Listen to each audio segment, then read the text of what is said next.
Hello everyone, कैसे हो आप सभी लोग? I hope you all are good. So in this video lecture I am going to cover all the concepts, all the points which I have covered in the previous classes.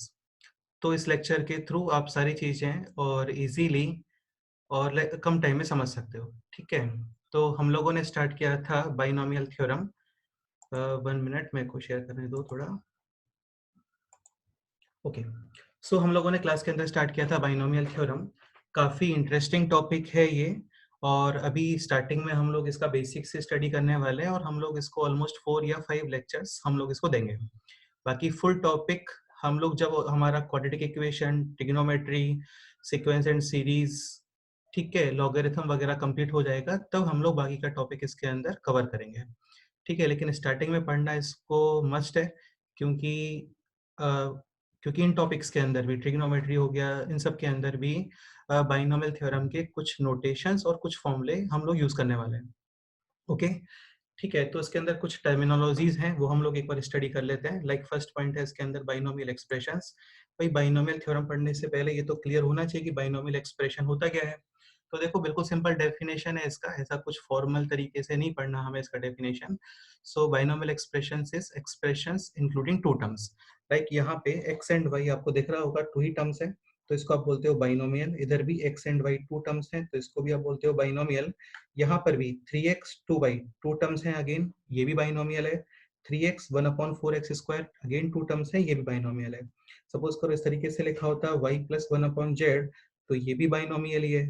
ठीक है, हाँ, लेकिन suppose करो कहीं पे लिखा हुआ है x plus y plus z, तो इसको आप बाइनोमियल नहीं बोल सकते, क्योंकि यहाँ पे टू टर्म्स नहीं है, यहाँ पे हो गए 3 टर्म्स. तो इसको हम लोग एक सेपरेट नाम बोलते हैं इसको हम लोग बोलते हैं ट्राइनोमियल. क्लियर? तो बाइनोमियल बहुत ही सिंपल डेफिनेशन है, जहां पे आपको एग्जैक्टली टू टर्म्स दिख रहे हैं, उसको आप बोलते हो बाइनोमियल एक्सप्रेशंस. क्लियर? हाँ, वो टू टर्म्स कुछ भी हो सकते हैं, रेशनल, इरेशनल. सपोज करो इस तरीके से लिखा हुआ है √3 + 5. ठीक है, तो ये भी बाइनोमियल है, क्योंकि √3 first term, 5 second term. Clear? तो binomial expressions is nothing but expressions including two terms, तो उसको आप बोलते हो बाइनोमियल एक्सप्रेशंस. नेक्स्ट पॉइंट आता है इसके अंदर बाइनोमियल एक्सपेंशन. तो देखो, बाइनोमियल एक्सपेंशन भी अगेन ऐसा कुछ नहीं कि कोई स्पेशल ट्रिक है तो बाइनोमियल एक्सपेंशन का डेफिनेशन बनेगा. सिंपल सा डेफिनेशन है इसका, expansion of x plus y whole power n. Like x plus y whole square हो गया, तो उसको जब आप एक्सपेंड करते हो तो उसको हम लोग बोल देते हैं binomial expansion.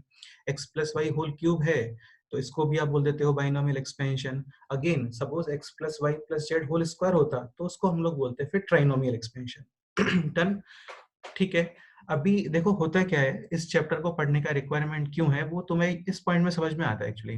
Like x plus y whole square, तो this is similar as a plus B whole square and a square plus 2ab plus b square. Similarly x plus y whole square is x square plus 2xy plus y square. ये formula देखो सभी को पता होता है.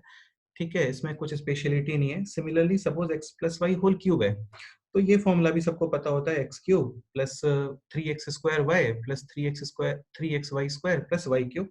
काफी लोग इसको ऐसे भी लर्न करते हैं, x cube plus y cube plus 3xy into x plus y. Okay, तो ठीक है ना. अभी मैं आपसे पूछता हूँ, सपोज कि x plus y whole power 4 का फॉर्मूला बताओ, तो मुझे लगता है काफी लोगों को, इवन हम लोग इसको लर्न नहीं करते हैं x plus y whole power 4 को. ऑल्दो तुम डिराइव कर सकते हो उसे कैसे, x plus y whole square, x square plus 2xy plus y square, और फिर उसका फिर से स्क्वायर. ठीक है, लाइक पावर 4 को आप लिख सकते हो पावर 2, और पावर 2 के भी ऊपर power 2. Similarly x plus y whole power 5 है, तो ये फॉर्मूला भी हम लोग नहीं लर्न नहीं करते हैं. And x plus y whole power 100, ये तो बिल्कुल डेफिनेटली नहीं पता होगा यार हम लोगों को, है ना. तो x plus y whole power 6 हो गया, पावर 7 है, पावर 8 है, पावर 9 में क्या आने वाला है. सिमिलरली सपोज करो मैं आपको ये बोलता हूँ कि 3x plus 4y whole power 10, इसके अंदर कितने टर्म्स आएंगे, फर्स्ट टर्म कौन सा आएगा, सेकंड टर्म कौन सा आएगा, इसका एक्सपेंशन बताओ. ठीक है, तो वो सारी चीजें हम लोग डायरेक्ट लर्न करके नहीं चलते हैं, हम लोग मैक्सिमम क्यूब तक के फॉर्मूले ही लर्न करते हैं. क्लियर? तो अभी power 4, power 5, power 6, power 7, power 100 में क्या करना है. अब ऑब्वियस ही बात है, सबके फॉर्मूले तो हम लोग लर्न नहीं कर सकते, तो इन ग्रेटर पावर्स में क्या करने वाले हैं हम लोग, तो उसके लिए हम लोग एक कंसेप्ट इस चैप्टर के अंदर स्टडी करेंगे, एक थ्योरम हम लोग इस चैप्टर के अंदर डिराइव करेंगे, एक फॉर्मूला हम लोग इस चैप्टर के अंदर पढ़ेंगे, और उसी थ्योरम, उसी कंसेप्ट, उसी फॉर्मूले को आप बोलने वाले हो बाइनोमियल थ्योरम। तो basically binomial theorem is a theorem या is a concept which used in the expansion of binomial expression। मतलब बाइनोमियल एक्सप्रेशंस के एक्सपेंशन में जो कंसेप्ट यूज होने वाला है, जो फॉर्मूला यूज होने वाला है, उसी को आप बोलते हो बाइनोमियल थ्योरम। तो बेसिकली इस चैप्टर का main purpose x plus y whole power 4 power 5 power 6 मतलब 2 टर्म्स और उसके ऊपर कोई भी रैंडम इंडेक्स, उसका एक्सपेंशन आप विद इन सेकेंड्स कैसे लिख सकते हो, वो हम लोग इस चैप्टर में सीखने वाले हैं। और भी उनके काफी सारे एप्लीकेशंस हैं, ठीक है, वो इस चैप्टर में तुम्हें समझ में आएगा जैसे हम लोग आगे मूव करेंगे। क्लियर? ठीक है, अभी एक पॉइंट ये भी समझ लो आप, जैसे x plus y plus z है तो इसके अंदर 2 टर्म्स नहीं है तो इसको मैं बाइनोमियल नहीं बोल सकता, तो इसको आप बोलते हो ट्राइनोमियल।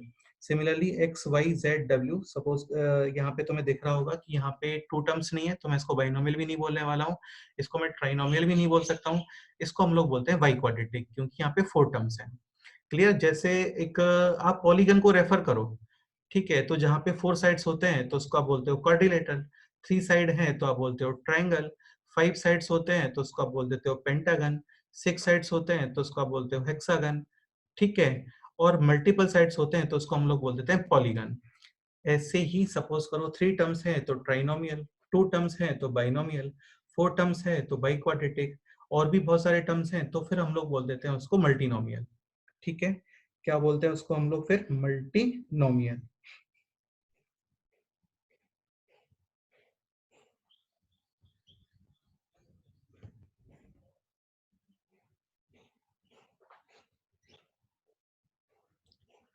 ओके, अब एक इंपॉर्टेंट पॉइंट है, ये थोड़ा समझने का ट्राई करो आप अभी, कि multinomial can be converted into binomial. ठीक है, एक मल्टीनोमियल को आप बाइनोमियल में कन्वर्ट कर सकते हो, कैसे? Suppose x plus y plus z whole square. Clear? तो देखो यहाँ पे आपको दिख रहा होगा कि ये ट्राइनोमियल है क्योंकि यहाँ पे 3 टर्म्स है, लेकिन suppose x plus Y starting वाले 2 टर्म्स को मैं पुट कर रहा हूँ स्मॉल ए, एंड इस जेड को मैं पुट कर रहा हूँ small B, so then this expression will look like a plus B whole square. Clear? और यहाँ पे आप फॉर्मूला यूज करोगे a plus B whole square का, which is a square plus 2ab plus b square. a is x plus y and b is z, so x plus y whole square plus 2 times a यानी x प्लस y into b यानी z plus z square. अब इसको आप open करो तो this will be x square plus y square plus 2xy plus 2xz plus 2yz। Simple multiply कर रहे हैं यार हम लोग, है ना, कुछ भी नहीं कर रहे हैं। X square plus y square plus 2xy plus 2xz plus 2yz and plus z square. Terms को थोड़ा रीअरेंज कर लेता हूँ फिर से, तो ये बनेगा x square y square z square 2xy 2xz और 2yz। क्लियर? तो देखो यार, यही इंपॉर्टेंस है बाइनोमियल का, कि ट्राइनोमियल था, मैंने कुछ सब्स्टिट्यूट किया यहाँ पे, कुछ टर्म्स को स्मॉल ए कंसीडर किया, कुछ टर्म्स को स्मॉल बी कंसीडर किया, और फिर ये बन गया है ए प्लस बी होल स्क्वायर। ए प्लस बी होल स्क्वायर के अंदर 2 टर्म्स हैं तो इसको हम लोग बोलते हैं बाइनोमियल। ठीक है, तो बाइनोमियल का इंपॉर्टेंस इसीलिए काफी ज्यादा होता है यार, क्योंकि सपोज करो 4 टर्म्स हैं, 5 टर्म्स हैं, तो उसको भी आप सपोज करो 5 टर्म्स हैं तो स्टार्टिंग के 2 लेटर्स को आप स्मॉल ए पुट करो, बाद वाले 3 लेटर्स को आप स्मॉल बी पुट करो, ठीक है, या फिर स्टार्टिंग के 4 को ए पुट कर दो, बाद वाले को बी पुट कर दो, या फिर स्टार्टिंग का 1 ए पुट करो और बाद वाले 4 लेटर्स को बी पुट करो, then that expression will look like a plus B whole square और क्यूब। तो मल्टीनोमियल्स को भी हम लोग बाइनोमियल में कन्वर्ट कर देते हैं। ठीक है, तो इसीलिए हम लोग मेनली पढ़ने वाले हैं बाइनोमियल, और फिर उस बाइनोमियल को यूज करके आप मल्टीनोमियल्स को कैसे सॉल्व करोगे वो हम लोग इसके अंदर बाद में देखेंगे। Clear? Okay,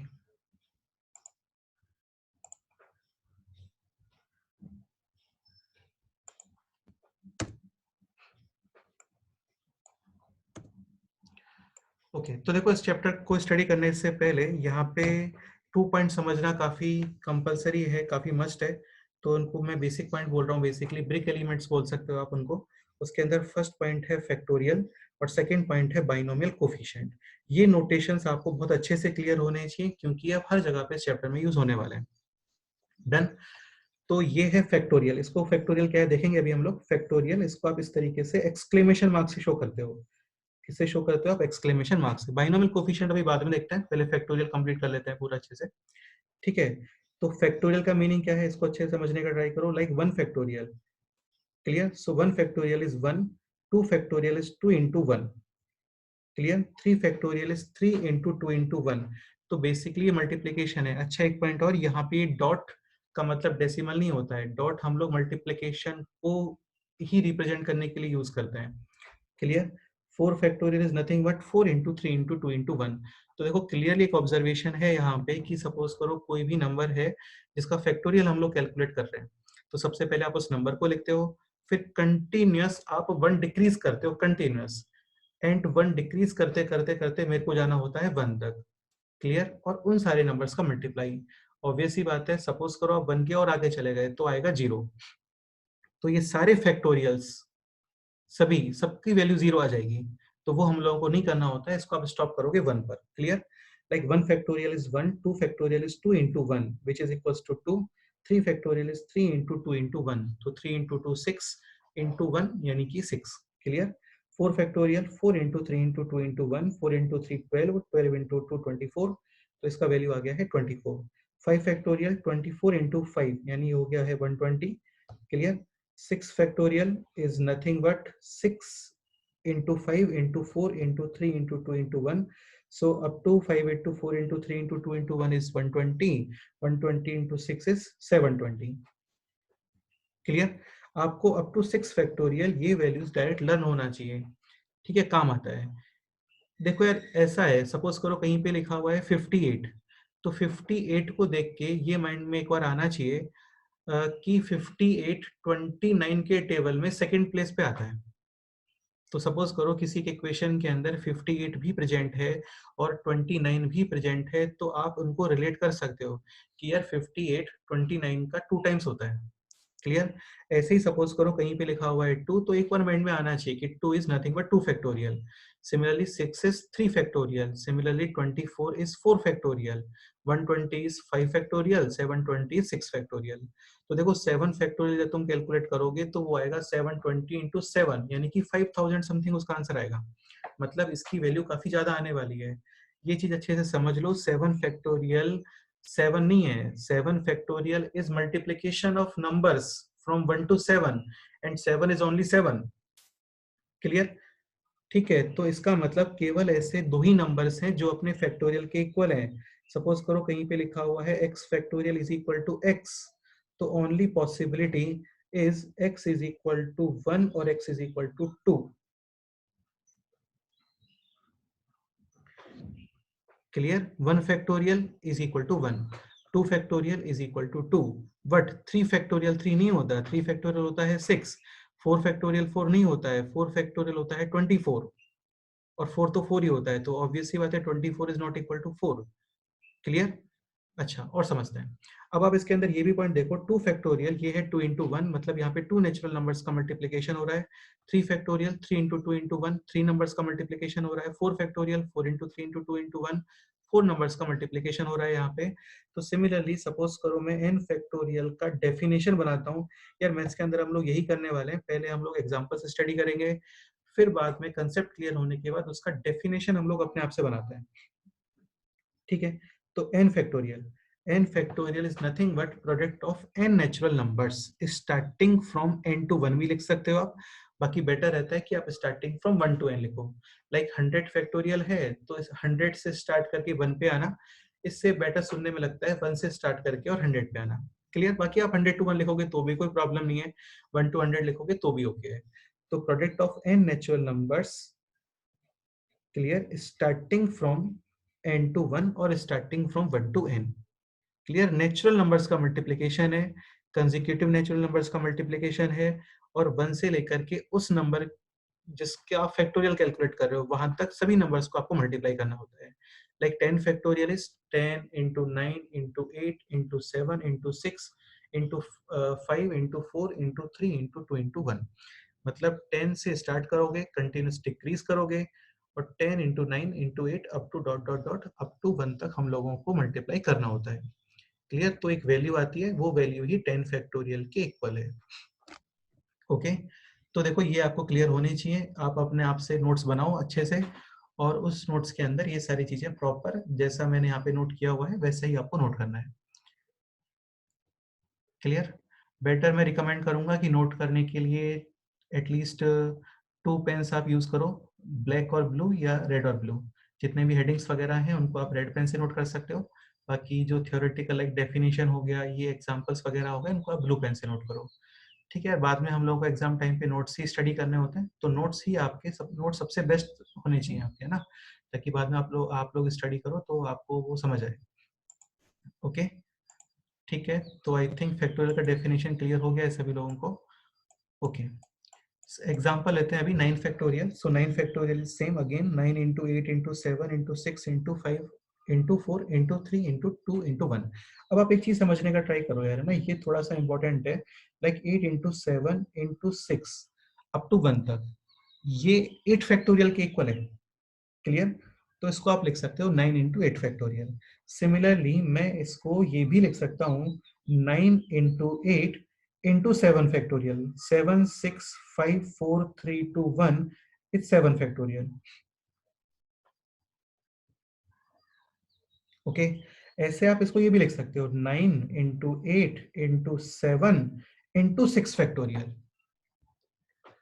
9 into 8, 9 into 8 into 7 into this portion, 6 5 4 3 2 1। तो 6 5 4 3 2 1 ये है 6 फैक्टोरियल। क्लियर? आप ये भी लिख सकते हो 9 इंटू 8 इंटू 7 इंटू 6, और 6 के बाद में आता है 5, यानी कि 5 फैक्टोरियल। क्लियर? तो कहने का मतलब मेरा ये है, कहने का पर्पस मेरा ये है कि आप इसको कहीं पे भी ब्रेक कर दो, चलता है। ब्रेक कहाँ पे करना होता है वो क्वेश्चन पे डिपेंड करता है। क्लियर? वो क्वेश्चन की रिक्वायरमेंट पे डिपेंड करता है। क्या रिक्वायरमेंट है वो अभी हम लोग एग्जांपल्स करेंगे, तो वहां पे तुम्हें अच्छे से क्लियर हो जाएगा। क्लियर? अभी एक बार थोड़ा सा कंसेप्ट स्टडी कर लेते हैं। डन। अभी सपोज करो मैं एग्जांपल लेता हूँ n फैक्टोरियल का। तो n फैक्टोरियल इज अगेन, सबसे पहले आप लिखो n, देन -1 करना है इसके अंदर n-1, देन इसको और कम करना है n-2, देन और कम n-3, देन और कम n-4, और डिक्रीज करते करते करते करते आप इसको ले आओगे 3 इंटू 2 इंटू 1 तक। अगेन 1 के आके नहीं लेके जाना, वरना होल मल्टीप्लीकेशन विल बी 0, वो नहीं है इसकी डेफिनेशन के अंदर। डेफिनेशन में आप 1 पे स्टॉप करते हो। क्लियर? फिर से देखो एक बार अच्छे से, n फैक्टोरियल, सबसे पहले सेम नंबर लिखा मैंने n, फिर उसमें -1 किया n-1, फिर उसमें n-1 किया मैंने n-2, फिर -1 किया n-3, फिर -1 किया n-4।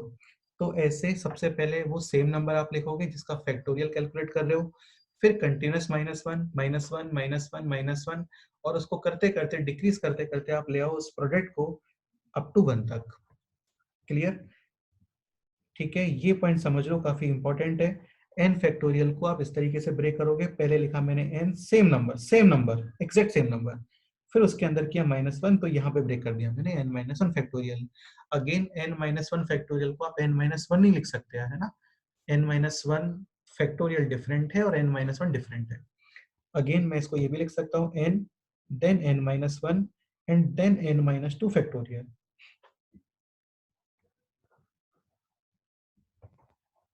n-1 and then n-2 factorial. आप ये भी लिख सकते हो n, n-1, n-2, और फिर उसके अंदर भी -1, यानी कि n-3 फैक्टोरियल।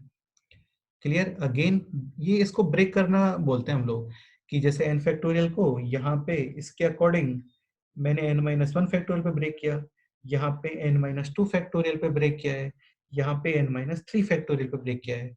अगेन आपको ब्रेक कहाँ पे करना होता है वो क्वेश्चन की रिक्वायरमेंट पे डिपेंड करता है। रिक्वायरमेंट क्या होती है, कैसे होती है, वो जस्ट अभी हम लोग समझने वाले हैं क्वेश्चन के अंदर। ओके, अभी सपोज करो एक एग्जांपल और ले रहा हूँ मैं, let's say 2n+3 factorial. Again same है, देखो डरना नहीं होता इसके अंदर, बहुत ही सिंपल है ये। मतलब जस्ट आपको -1 करना है यार, अभी -1 करना सभी लोग जानते हैं, है ना। तो सबसे पहले आप लिखो 2n+3, देन इसमें -1 करो 2n+2, देन इसके अंदर भी -1 करो 2n+1, देन इसमें भी आप माइनस कर दो 1, तो ये हो गया 2n। मतलब यहाँ पे -1 किया तो 3 - 1 2, यहाँ पे -1 किया 2 - 1 1, यहाँ पे -1 किया तो ये 1 और ये 1 हो गया कैंसिल, यहाँ पे आ गया 2n। सपोज करो इसके नेक्स्ट टर्म लिखना है मेरे को, that will be 2n minus 1। उसके बाद वाला टर्म लिखना है तो आप फिर -1 कर देना, तो -1 यानी कि -2, 2n माइनस 2। ऐसे ही सीक्वेंस डिक्रीज होते होते होते होते कंटिन्यूस जाएगा 3 इंटू 2 इंटू 1 तक।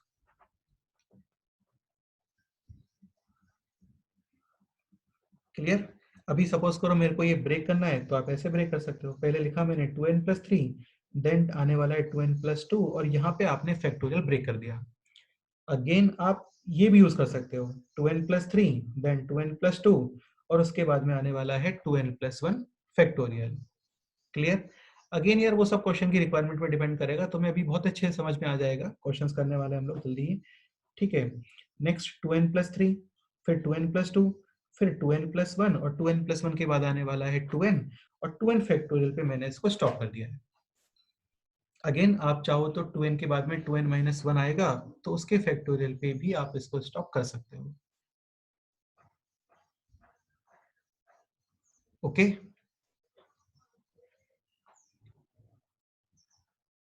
क्लियर? तो देखो सिंपल ही है, ऐसा कुछ भी नहीं है इसके अंदर, है ना। आप उस नंबर से स्टार्टिंग करो और जस्ट -1 करते करते उस प्रोडक्ट को 1 तक लेके आ जाओ। डन।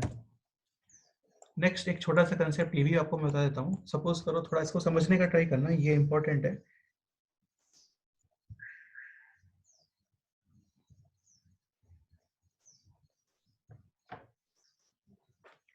ओके, सपोज करो कहीं पे है 100 फैक्टोरियल। तो देखो 100 फैक्टोरियल को आप लिखोगे 100 इंटू 99 इंटू 98 इंटू 97, और ये सीक्वेंस डिक्रीज होते होते आएगा 1 तक। तो आप इसको लिख सकते हो 100 इंटू 99 फैक्टोरियल। आप इसको यार ये भी आप बोल सकते हो 100 इंटू 99 इंटू 98 फैक्टोरियल।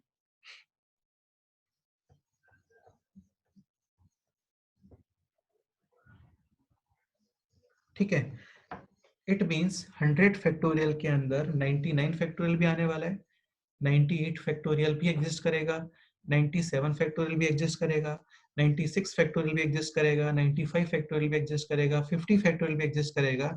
लेकिन तुम थोड़ा ये सोचो कि 99 फैक्टोरियल के अंदर 100 फैक्टोरियल आने वाला है क्या? तो 99 फैक्टोरियल के अंदर 100 फैक्टोरियल नहीं आएगा, ध्यान रखना। क्लियर? तो सपोज करो एक इक्वेशन गिवन है आपको, यहाँ पे है 100 फैक्टोरियल, यहाँ पे है 99 फैक्टोरियल, तो आप इसको ब्रेक करोगे। कैसे ब्रेक करोगे इसको? इसको आप लिखोगे 100 into 99 factorial. Clear? And then this 99 factorial and this 99 factorial will get cancelled. Okay, तो इस तरीके से हम लोग इसको यूज करते हैं। तो ये क्लियर होना चाहिए सभी लोगों को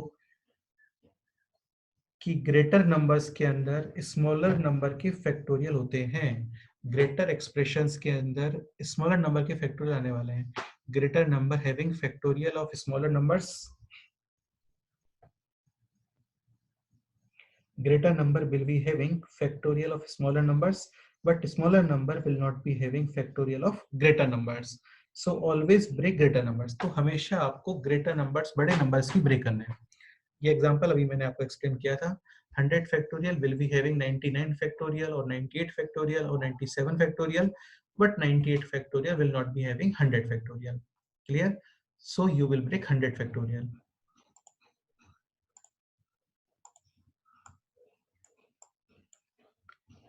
नेक्स्ट ये थोड़ा नोट समझ लेते हैं हम लोग, इंपॉर्टेंट है। फर्स्ट पॉइंट इसके अंदर काफी इंपॉर्टेंट है, that is zero factorial. Okay, तो देखो जीरो फैक्टोरियल काफी लोगों को लगेगा जीरो, लेकिन जीरो फैक्टोरियल जीरो नहीं होता है। ध्यान रखना, जीरो फैक्टोरियल इज 1। तुम चाहो तो इसको एक्सेप्शन बोल सकते हो, वैसे मैथमेटिक्स के अंदर एक्सेप्शन नहीं होते हैं। जितने भी पॉइंट्स जो थोड़े डिफरेंट हैं उनके भी प्रॉपर प्रूफ है यहाँ पे। ठीक है, इसको प्रूफ करके बताता हूँ मैं तुम्हें। लाइक एन फैक्टोरियल, इसको आप लिख सकते हो n into N minus one factorial. Clear? और यहाँ पे आप पुट करो n is equal to one.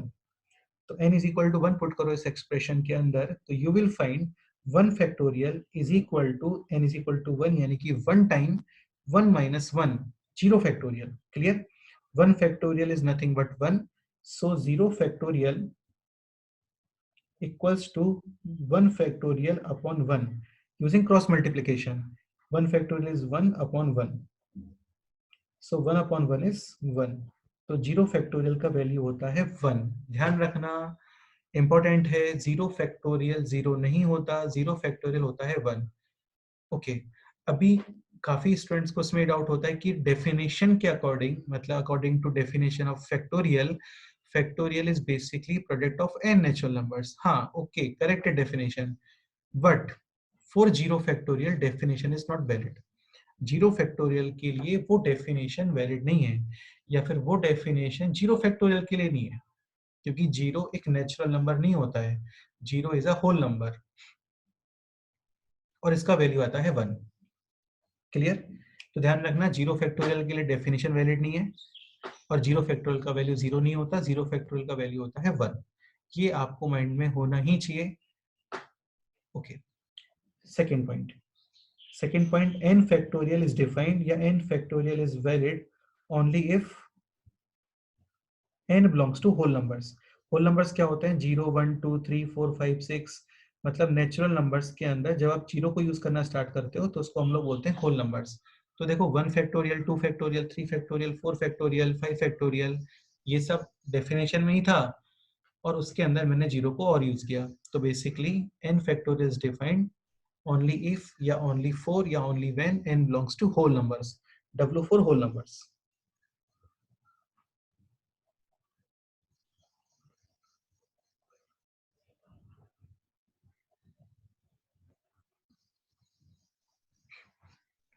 Clear. Third point, again negative numbers के फैक्टोरियल नहीं होते हैं, फ्रैक्शनल नंबर्स के फैक्टोरियल नहीं होते हैं. ठीक है, मतलब -2 फैक्टोरियल ये नहीं होता है. 3.2 फैक्टोरियल ये एग्जिस्ट नहीं करता. 5/3 फैक्टोरियल ये भी एग्जिस्ट नहीं करता है. 5 फैक्टोरियल ये भी एग्जिस्ट नहीं करेगा. ठीक है, तो केवल क्या एग्जिस्ट करेगा? जस्ट होल नंबर्स के factorial. 0 factorial, 1 factorial, 2 factorial, 3 factorial, केवल यही एग्जिस्ट करने वाले हैं. ठीक है, okay.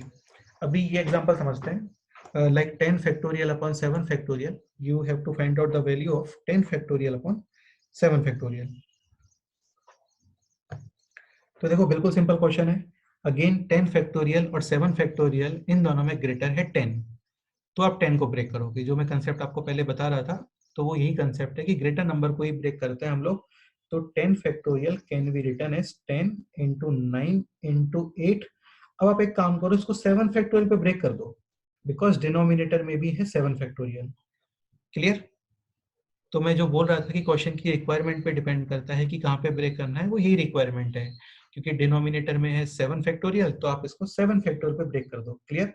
Now 7 factorial and 7 factorial cancelled. हाँ, कैंसिल कर सकते हो, कोई प्रॉब्लम नहीं है इसके अंदर. 7 फैक्टोरियल भी एक नंबर ही है. 7 इंटू 6 फैक्टोरियल यानी कि 620 इंटू 7. तो बेसिकली 7 फैक्टोरियल भी एक नंबर ही है, तो आप इसको कैंसिल करोगे तो इसमें कोई प्रॉब्लम नहीं है. क्लियर? तो you can easily cancel out 7 factorial and 7 factorial. Now remaining is 10 into 9 into 8. 10 into 9 is 90 and 90 into 8 is 720. So final answer is 720. Simple question.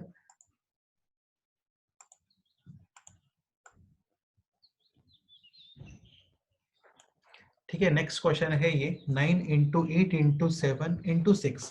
Again यार ये 9 पॉइंट नहीं है ना, ऑब्वियसली बात है. 9.8 8.7.6 ऐसा नंबर नहीं होता है. तो हम लोग डॉट मल्टीप्लीकेशन को यूज करने, मल्टीप्लीकेशन को एक्सप्रेस करने के लिए यूज करते हैं.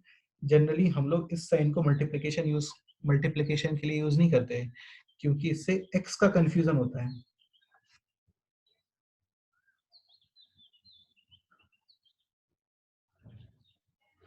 तो आप फिर डॉट यूज करोगे. Clear?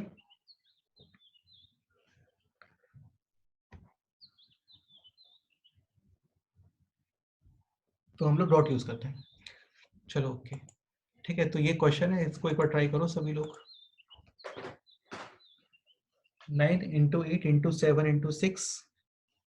If 9 into 8 into 7 into 6 is written as p factorial upon q factorial, then you have to find out the value of p and q. तो आपको वैल्यू फाइंड करने हैं पी और क्यू के। मतलब 9876 को आप फैक्टोरियल फॉर्म में कन्वर्ट कर रहे हो।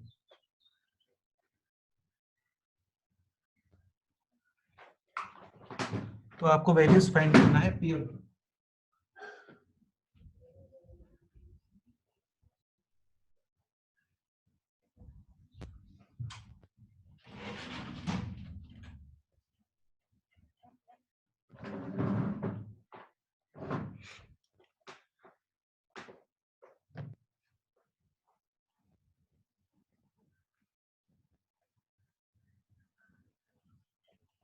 चलो समझते हैं इसको, है ना। ओके,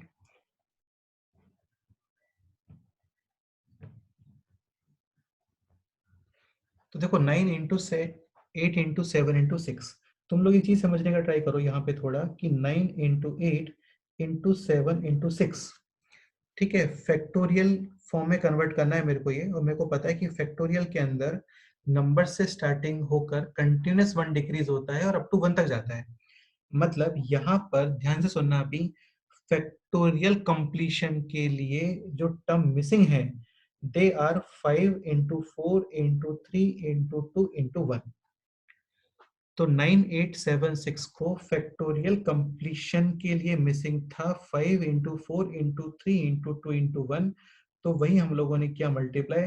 और ये सबको क्लियर होना चाहिए कि सपोज करो आप एक एक्सप्रेशन में सडनली मल्टीप्लाई करते हो तो आपको साइमल्टेनियसली वो डिवाइड भी करना होता है। ऐड करोगे तो सबट्रैक्ट भी करना होता है ताकि नेट इफेक्ट उसका कैंसिल हो जाए। क्लियर। तो अभी इसको मैंने मल्टीप्लाई किया और मैं इसको भी डिवाइड भी कर रहा हूँ। अभी ये सबको क्लियर हो गया होगा कि ये है 9 into 8 into 7 into 6 into 5 into 4 into 3 into 2 into 1। This is 9 factorial upon 5 into 4 into 3 into 2 into 1। This is 5 factorial.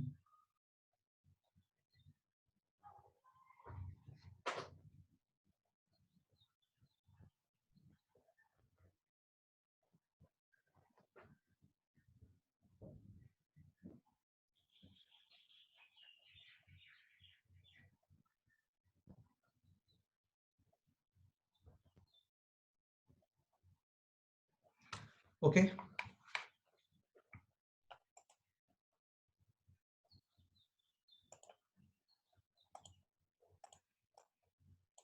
तो देखो आप इसको ऐसे भी समझ सकते हो यार, सिंपल ही है। मतलब ऐसा कुछ टफ नहीं है यार, स्टार्टिंग में सारे क्वेश्चन सिंपल ही है।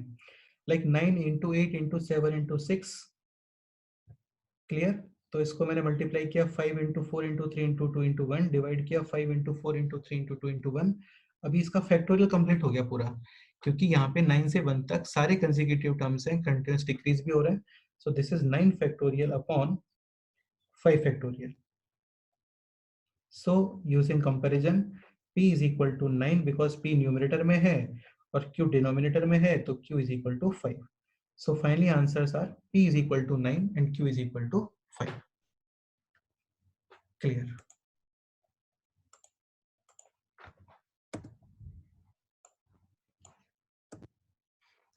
Okay, next example. ये एग्जांपल समझ लेते हैं। अच्छा क्वेश्चन है, सिंपल है, ठीक है, समझने का ट्राई करना। So this is 1 upon 9 factorial plus 1 upon 10 factorial is equal to x upon 11 factorial. You have to find out the value of x। तो हमें x का वैल्यू फाइंड करना है इसके अंदर। अब देखो यार, मैं वही बोल रहा था आपको कि 9, 10 और 11 इन तीनों में ग्रेटर नंबर है 11। क्लियर। और स्मॉलर नंबर है 9। तो अगेन हम लोग ग्रेटर नंबर्स को ब्रेक करते हैं। तो आप 11 फैक्टोरियल को ब्रेक करोगे, आप 10 फैक्टोरियल को ब्रेक करोगे और स्टॉप हो जाना है हम लोगों को 9 फैक्टोरियल पे। क्लियर। तो यहाँ पे लिखा मैंने इस स्टेप के अंदर 11 into 10 into 9 factorial. Clear. 10 factorial है तो इसको लिखा आपने 10 इंटू 9 फैक्टोरियल, और ये टर्म एज इट इज। अभी ये सबको क्लियर होना चाहिए कि सपोज करो a b plus a c is equal to let's say a D. तो यहाँ पर आप ए इजीली कैंसिल कर सकते हो इस तरीके से, ठीक है, ए नॉट इक्वल टू 0, तो ये कैंसिल हो जाता है यहाँ पे। मतलब b plus c is equal to क्या आने वाला है, डी। हाँ, इसको तुम इस तरीके से भी समझ सकते हो कि सपोज करो ए कॉमन आ गया, तो ये है b plus c is equal to a d, and a cancel. Clear. तो वही है 9 फैक्टोरियल मैंने यहाँ पे कॉमन लिया इस स्टेप में।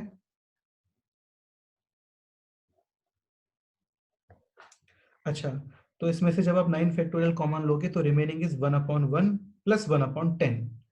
1/1 plus 1/10 is equal to x upon 11 into 10. 11 into 10 is 110.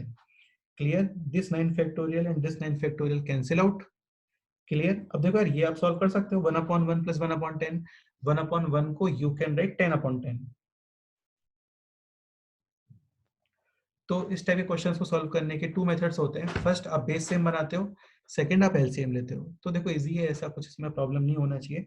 तो 10/10 plus 1/10 and 11/10। Now this 0 and this 0 cancel, and now using cross multiplication x is equal to 11 into 11. तो 11 into 11 is 121. So final answer is x is equal to 121. Clear? Okay. यार ये आपकी book में note होना चाहिए proper. ठीक है, notes को बहुत अच्छे से बनाओ। मैथ्स के अंदर एग्जाम्पल्स ही होते हैं और बहुत सारे एग्जाम्पल्स होते हैं और डिफरेंट डिफरेंट पैटर्न के ऊपर एग्जाम्पल्स होते हैं। तो जितने ज़्यादा आप एग्जाम्पल्स प्रैक्टिस करोगे उतना ही हम लोगों के लिए बेस्ट है। Clear?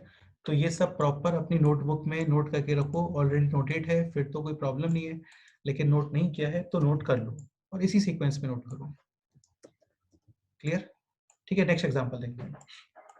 Next example is n plus 1 factorial is equal to 12 times n minus 1 factorial, and we have to find out the value of n.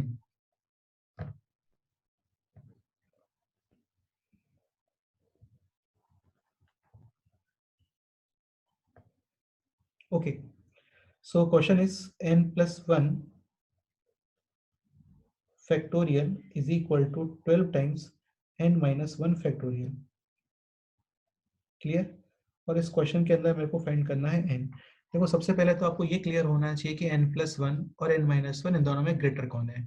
तो ये सबको समझ में आ गया होगा कि n प्लस 1 ही ग्रेटर होता है n माइनस 1 से।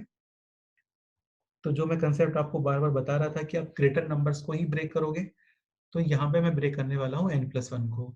अगेन n+1 को जब आप ब्रेक करोगे तो बीच में आएगा कहीं पे n-1 और वहीं पे आपको स्टॉप होना है।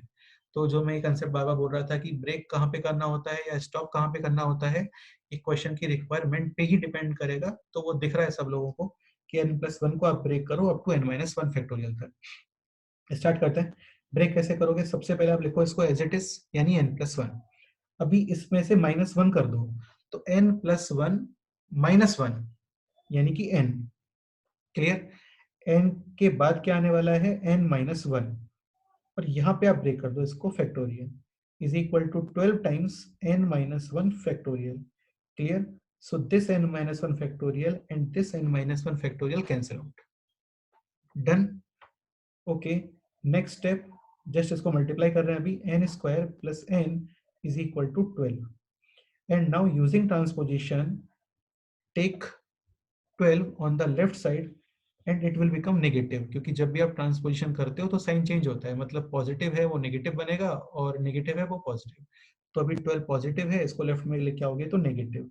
सो n square plus n minus का 12 इज इक्वल टू 0। ठीक है, अभी ये बन गया है एक क्वाड्रेटिक एक्सप्रेशन। तो आपको इसके करने पड़ेंगे अभी factors using splitting the middle term. Middle term को स्प्लिट करना होता है। क्लियर? तो तुम लोगों को समझ में आ रहा होगा कि यहाँ पे इसका मल्टीप्लीकेशन है 1 इंटू -12 यानी कि -12। तो n को आप ब्रेक करोगे किसके अंदर? 4 और -3 में ब्रेक करोगे। क्लियर? तो स्टार्ट करता हूं मैं। तो ये हो गया अभी n square plus 4n minus का 3n माइनस का 12 इज इक्वल टू 0। क्लियर? तो इसके अंदर तो समझ में आ ही रहा है सभी लोगों को, n कॉमन है और ये हो गया n+4। यहाँ पे भी लिख दो आप n+4 और इसमें से कॉमन आ गया माइनस का 3 is equal to 0। Done? Again इसमें n+4 कॉमन और रिमेनिंग है अभी n-3 इज इक्वल टू 0। देखो यहाँ तक कोई डाउट नहीं होना चाहिए क्योंकि ये just splitting the middle term है, ये हम लोग ऑलरेडी पढ़ चुके हैं पहले। तो n plus 4 into n minus 3 is equal to 0। Clear? अब आपको ये क्लियर होना चाहिए अच्छे से कि टू नंबर्स का मल्टीप्लिकेशन है 0, टू नंबर्स का मल्टीप्लिकेशन है 0, so only possibility is one of those numbers will be 0. So only possibility is one of those numbers will be 0. Clear? So either n plus 4 will be 0 or n minus 3 is equal to 0. Two non zero numbers का multiplication कभी जीरो नहीं आता है। 2 into 4 कभी जीरो नहीं हो सकता, 100 इंटू 1000 भी कभी जीरो नहीं होता है, 100 इंटू 29 भी कभी जीरो नहीं होता है।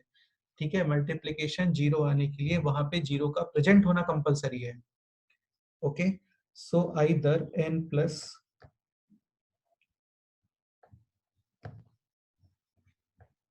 so either n plus 4 is equal to 0 or n minus 3 is equal to 0.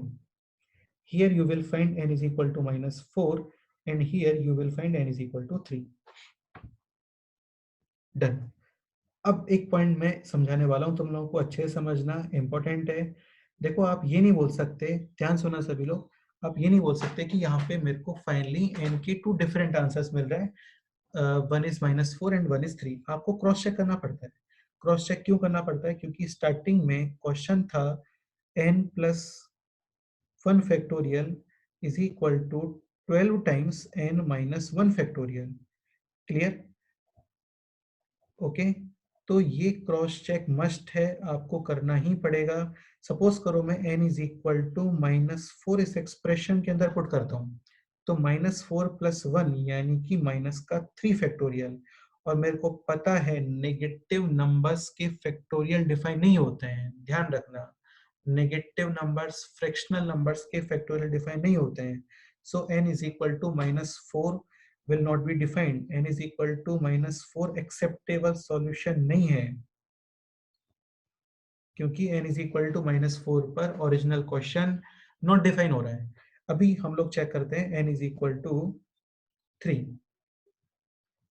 So 3 plus 1 4 factorial is equal to 12 times 3 minus 1 यानी कि 2 factorial. 4 factorial is 4 into 3 into 2 into 1. 4 into 3 12 into 2 24 is equal to 2 factorial is 2. 2 into 12 is 24. So 24 is equal to 24. Clear? So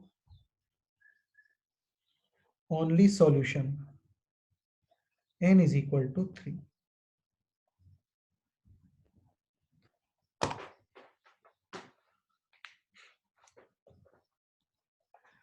तो इस question का केवल एक ही solution है, n is equal to 3. n is equal to minus 4 will not be the solution, क्योंकि n is equal to minus 4 पर ये factorial हो जाएगा नॉट डिफाइंड। डन। तो n plus 1 factorial is equal to 12 times n minus 1 factorial. n plus 1 factorial को आप करो break,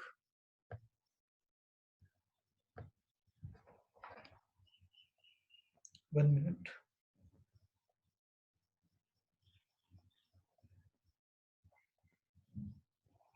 तो n plus 1 फैक्टोरियल को आप ब्रेक करोगे, so this will be n plus 1 into n into n minus 1 factorial, and n minus 1 factorial, n minus 1 factorial cancel out, so remaining is n plus 1 into n square plus n is equal to 12 using splitting the middle term, just अभी explain किया था मैंने।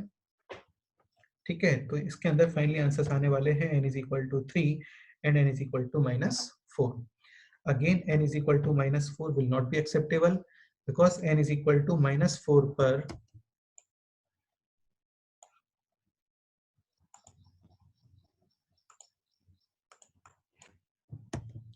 n is equal to minus 4 will n is equal to 3 will not be acceptable because n is equal to 3 पर, sorry, n is equal to minus 4 will not be acceptable because n is equal to minus 4 पे ये बन जाएगा minus 4 plus 1 यानी कि minus 3 factorial, और negative numbers के factorial नहीं होते हैं। Clear? So finally solution is only n is equal to 3.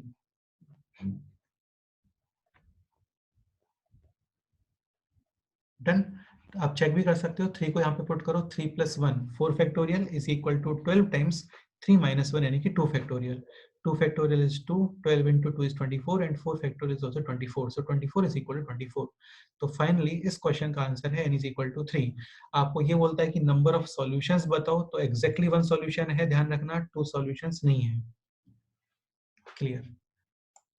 ठीक है, तो नेक्स्ट क्वेश्चन करते हैं अभी हम लोग.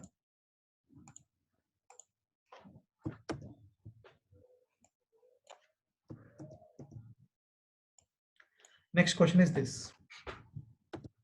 2n plus 3 factorial is equal to 12 times 2n plus 1 factorial.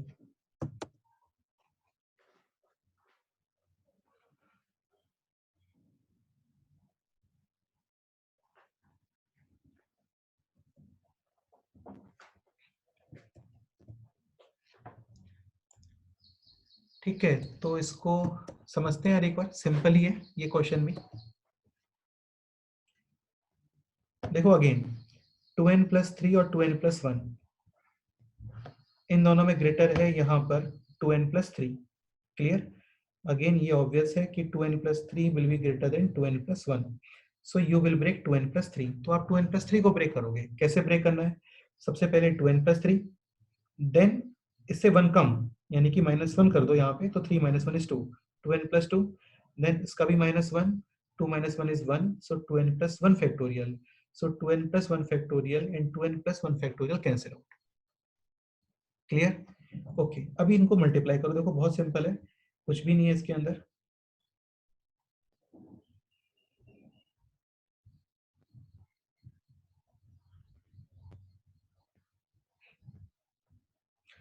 To N into 2n 4n square, 3 into 2n 6n, 2n into 2 4n and 3 into 2 6. Clear? और right side में है 12. तो ये हो गया अभी 4n square 6n plus 4n 10n, and using transposition आप 12 को लेफ्ट में लेके आओगे and you will see 6 minus 12, and 6 minus 12 is -6, and right side में है 0. क्लियर? यूजिंग ट्रांसपोजिशन यार, बहुत ही बेसिक ट्रांसपोजिशन है ना, कुछ भी नहीं है इसके अंदर. क्लियर? अभी नेक्स्ट इसका स्टेप देखते हैं हम लोग. तो अभी इसको मैंने डिवाइड किया है 2 से, तो ये हो गया 2n square, 10 upon 2 is 5n and -6 upon 2 is -3 is equal to 0. Again ये बन गया है अभी क्वाड्रेटिक इक्वेशन, और अगेन इसके अंदर यूजिंग मिडिल टर्म को स्प्लिट करोगे आप, और इसको फैक्टराइज करोगे, और फाइनली इसके सॉल्यूशंस फाइंड करोगे. ठीक है?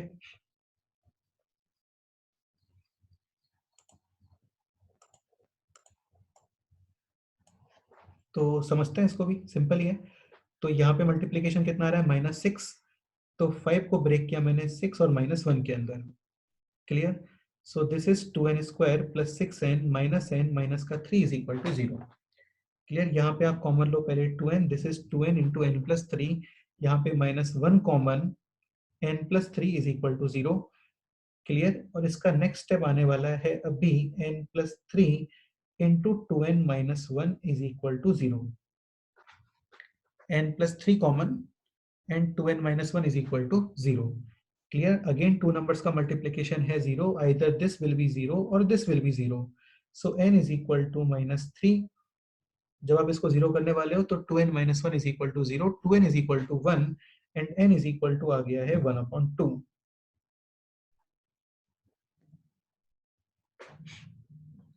क्लियर?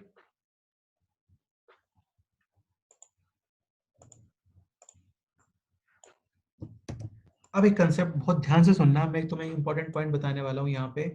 ठीक है? तो इसको समझने का ट्राई करेंगे. अच्छा, हालांकि हम लोग ये बोलते हैं कि फ्रैक्शनल नंबर और नेगेटिव नंबर्स के फैक्टोरियल एग्जिस्ट नहीं करते हैं. ओके, लेकिन तुम यहाँ पे n इज इक्वल टू, अब आप ये नहीं बोल सकते कि n is equal to 1/2 will not be the solution. फिर से सुनो, you cannot say n is equal to 1/2 will not be the solution because it is a fractional number. ऐसा नहीं होता है. क्लियर? आप n की वैल्यू को वापस से इस क्वेश्चन में पुट करो. करो पुट. तो n is equal to 1/2, so 2n is equal to 1. 1 plus 3 4, so 4 factorial, and right side भी पुट करो तो 2n is equal to 1, 1 plus 1 2. यानी कि 2 फैक्टोरियल। अगेन सेम ही एक्सप्रेशन है ये, 4 फैक्टोरियल होता है 24, 2 फैक्टोरियल होता है 2, 2 into 12 is 24, so 24 is equal to 24। यहाँ पे देखो 24 is equal to 24, तो ध्यान रखना n is equal to 1/2 despite being a fractional number solution में कंसीडर होगा और इसको आप एक्सेप्ट करोगे।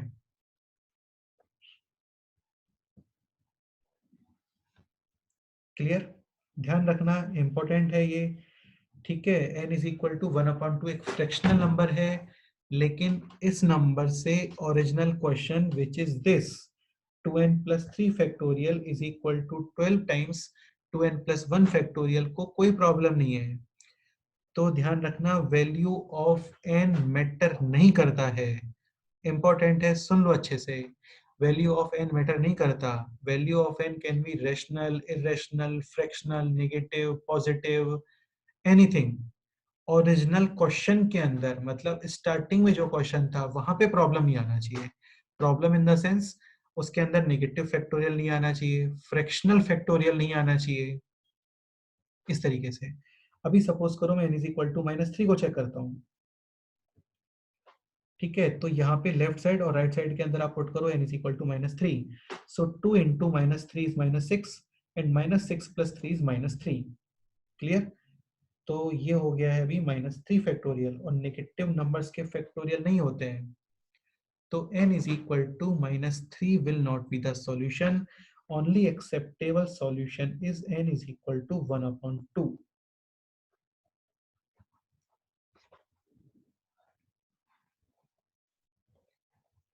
Okay, clear? अगेन एक स्टेटमेंट रिपीट कर रहा हूं मैं, ये सारे लोग नोट कर लेना। n can be rational, irrational, fractional, anything. जब तक वहां पे फैक्टोरियल नहीं है ना तब तक कोई प्रॉब्लम नहीं है। एन की वैल्यू नेगेटिव भी हो सकती है, पॉजिटिव भी हो सकती है, फ्रैक्शनल भी चलेगा, डेसिमल भी चलेगा। लेकिन जैसे ही वहां पे फैक्टोरियल आता है, या फिर आप उस वैल्यू को वापस से क्वेश्चन के अंदर क्रॉस चेक करोगे, क्रॉस चेक मस्ट है यहाँ पे, ठीक है। क्रॉस चेक करोगे और क्वेश्चन में प्रॉब्लम आता है, मतलब क्वेश्चन के अंदर जो फैक्टोरियल्स हैं उनके अंदर नेगेटिव क्रिएट होता है, तो फिर प्रॉब्लम है, तब वो सॉल्यूशन एक्सेप्टेबल नहीं है। क्लियर? तो value of n doesn't matter, या फिर इस तरीके से लिख सकते हो value of n can be rational,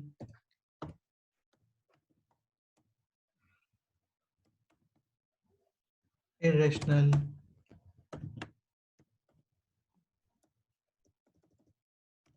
ठीक है, negative, positive, but starting question must be defined for those values। Clear? But starting question must be defined for those values। Factorial ये भी लिख सकते हो आप, और फैक्टोरियल शुड बी डिफाइंड। तो ये स्टेटमेंट नोट कर लेना सभी। Value of n can be rational, irrational, negative, positive, ठीक है, मैटर नहीं करता है, but starting question should be defined और factorial should be defined. Okay, तो यहाँ पे n is equal to 1/2 answer आया है, विच इज क्लियरली एक्सेप्टेबल, क्योंकि 1/2 पर ये क्वेश्चन में प्रॉब्लम नहीं आ रहा है, क्योंकि 1/2 into 2, 1 plus 3, 4 factorial, 1/2 into 2 is 1, 1 plus 1 is 1, 2 factorial. So 2 factorial 2, 2 into 12 is 24, and 4 factorial is also 24। Again, suppose करो क्वेश्चन के अंदर होता n plus 3, ध्यान से सुनना।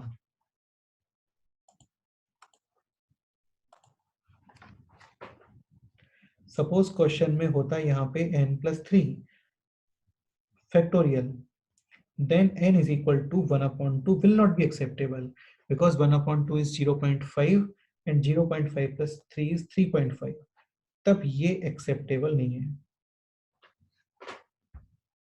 क्योंकि अभी ये नॉट डिफाइन बन रहा है।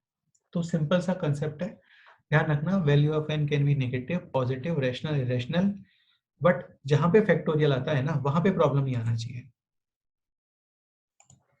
ओके, नेक्स्ट क्वेश्चन करते हैं अभी। अच्छा, तो फाइनली इस क्वेश्चन का आंसर है n is equal to 1/2 which is clearly a fractional number. आपको बोलते हैं कि नंबर ऑफ सॉल्यूशंस बताओ, तो एग्जैक्टली वन सॉल्यूशन। आपको बोलते हैं कि नंबर ऑफ सॉल्यूशंस बताओ, तो एग्जैक्टली वन सॉल्यूशन। ठीक है,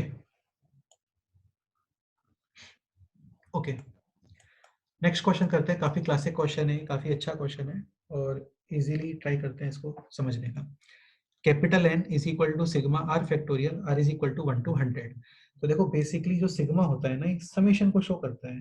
किसको शो करता है? समेशन को या फिर एडिशन को।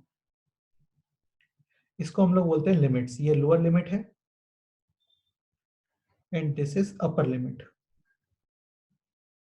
Clear?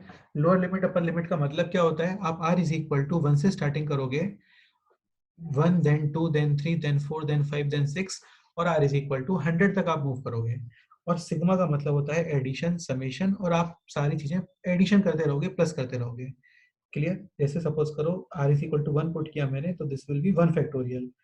sigma means summation plus, then r is equal to 2 factorial. Sigma means summation plus r is equal to 3 factorial. Sigma means summation r is equal to 4 factorial. Sigma means summation, अभी आप r is equal to put करो 5 factorial, फिर plus 6 factorial, फिर plus 7 factorial, और plus करते करते करते सबसे लास्ट में r is equal to 100 मतलब 100 factorial। तो basically capital N is summation of all terms के फैक्टोरियल स्टार्टिंग फ्रॉम 1 to 100 तक। मतलब 1 से लेकर के 100 तक जितने भी फैक्टोरियल्स हैं उनका मैं कर रहा हूँ समेशन, और आप इस समेशन को डिवाइड कर रहे हो 20 से, और मेरे को फाइंड करना है इस क्वेश्चन के अंदर remainder. Find out the remainder if capital N is divided by 20। ये क्वेश्चन है, मतलब इस पूरे समेशन को मैं डिवाइड करने वाला हूँ 20 से, तो फाइनली आपको फाइंड करना है रिमाइंडर। क्लियर? अब देखो यार, यहाँ पे एक चीज तो एक कंफर्म कर लो, ऐसा नहीं होता है, फैक्टोरियल कॉमन नहीं आता है कभी। ठीक है, मतलब 1 फैक्टोरियल प्लस 2 फैक्टोरियल को आप लिखते हो, सपोज करो 1 प्लस 2 फैक्टोरियल, तो ये रॉन्ग स्टेटमेंट है, ऐसा नहीं होता। Again, 1 factorial is 1, 2 factorial is 2, 1 plus 2 is 3, and this is 3 factorial. 3 factorial is 3 into 2 into 1 यानी कि 6। तो ध्यान रखना, फैक्टोरियल कॉमन नहीं आता है, नोट कर लेना इसको, नोट कर लो सभी लोग, फैक्टोरियल कॉमन नहीं आता है। क्लियर? Okay, next point. अब आप लोग ये समझने का ट्राई करो, काफी सारे स्टूडेंट सोचेंगे इसके अंदर कि अरे काम करते हैं सबकी वैल्यूज कैलकुलेट कर लेते हैं, नहीं कर पाओगे, क्योंकि 5 फैक्टोरियल तक हो गया है 120, 6 फैक्टोरियल हो गया 720, तुम 7 फैक्टोरियल कैलकुलेट करने बैठोगे तो 7 इंटू 720 यानी कि 5000 समथिंग, फिर 8 फैक्टोरियल कैलकुलेट करोगे तो 5000 इंटू 8 यानी कि 40,000 समथिंग, तो ये तो करोड़ में आ जाएगा समेशन। क्लियर? तो यहाँ पे हम लोग कंसेप्ट क्या यूज करने वाले हैं, देखो सपोज करो मैं आपको क्वेश्चन ये बोलता हूँ कि let's say 33 plus 31 plus 423 plus late से 531। ठीक है, और भी एग्जांपल लिख देते हैं इसके अंदर, 199 यूज किया मैंने। इस पूरे समेशन को मैं डिवाइड करने वाला हूँ सपोज करो 3 से, और मेरे को फाइंड करना है रिमाइंडर। तो आपको एडिशन करने का रिक्वायरमेंट नहीं होता है, ऐसा नहीं करते हम लोग कि पहले सबको ऐड करने बैठ गया और फिर ऐड करने के बाद आप इसको डिवाइड कर रहे हो 3 से, नहीं करना होता। मेरे को फाइंड करना है रिमाइंडर। ध्यान से सुनना, 33 इज ऑलरेडी डिविजिबल बाई 3, तो 33 से रिमाइंडर नहीं आने वाला है। लाइक जब आप 8 को डिवाइड करते हो 2 से, तो केवल क्वोशंट आता है, रिमाइंडर नहीं आता, रिमाइंडर 0 आता है। सिमिलरली 423, 4 प्लस 2 6 प्लस 3 9, ये नंबर भी डिविजिबल है, इसको आप रिमूव कर सकते हो। मतलब जितने भी नंबर डिविजिबल हैं उनसे केवल क्वोशंट आता है, रिमाइंडर नहीं आता उनसे। इस क्वेश्चन के अंदर मेरे को पूछा है रिमाइंडर, तो मैं रिमाइंडर के बारे में डिस्कस कर रहा हूँ। ठीक है, ओके। अभी 531 को ऑब्जर्व करते हैं, 5 प्लस 3 8 प्लस 1, 3 से डिविजिबिलिटी सबको पता है ना, समेशन ऑफ डिजिट्स चेक करते हो, 3 से डिविजिबल होता है तो नंबर 3 से डिविजिबल है, अदरवाइज नहीं होता है। तो 5 प्लस 3 8 प्लस 1 9, तो ये नंबर भी डिविजिबल है, इसको भी आप रिमूव कर सकते हो। 199 और 31, अभी जस्ट दो ही नंबर्स रिमेनिंग है। 199 को डिवाइड करो आप 3 से, तो 9 + 9 18 + 1 19, यानी इसके अकॉर्डिंग रिमाइंडर आने वाला है 1, और 31 के अकॉर्डिंग रिमाइंडर आने वाला है 1, तो फाइनल रिमाइंडर आएगा 2। तो सिंपल सा कंक्लूजन ये है इससे कि जो भी नंबर्स डिविजिबल हैं उनको आप रिमूव कर सकते हो, ठीक है, उनसे रिमाइंडर नहीं आता है। क्लियर? अभी जैसे यहाँ पे इस क्वेश्चन को सॉल्व करते हैं अभी, तो 1 factorial is 1, 2 factorial is 2, 3 factorial is 6, 4 factorial is 24, 5 factorial 120, 6 factorial 720 and further further further आगे जितने भी नंबर्स आते जाएंगे। तुम लोग एक चीज समझने का ट्राई करो, यहाँ पे हम लोग डिवाइड करें 20 से, तो 120 क्लियरली डिविजिबल है 6 टाइम्स, 720 भी डिविजिबल है। 120 और 720 के आगे जितने भी नंबर्स आएंगे वो सारे नंबर्स डिविजिबल हैं, मतलब इन सारे नंबर्स का रिमाइंडर में कोई कंट्रीब्यूशन नहीं है, क्योंकि सभी से रिमाइंडर आने वाला है 0, तो आप इनको हटा सकते हो। क्लियर? अगेन क्वेश्चन पूछा होता तो क्वेश्चन इनसे डेफिनेटली आता, लेकिन क्वेश्चन आपको इस क्वेश्चन में नहीं पूछ सकते, क्योंकि क्वेश्चन खुद करोड़ में आने वाला है, क्योंकि नंबर्स ही करोड़ में है। ठीक है, तो finally remaining numbers are only those 4 numbers, these 4 numbers, 1 + 2 3 + 6 9 + 24 33, और आप 33 को डिवाइड कर रहे हो 20 से, तो क्वेश्चन आएगा 1, और final answer is, final remainder is 1 3 13। बहुत ही सिंपल क्वेश्चन था, ट्रिकी क्वेश्चन था, अच्छा क्वेश्चन था। ठीक है, तो ध्यान रखना, इसको अपने वर्ड्स में आप नोट कर लो कि divisible numbers will not be contributing in remainders because according to them remainder is 0. Okay.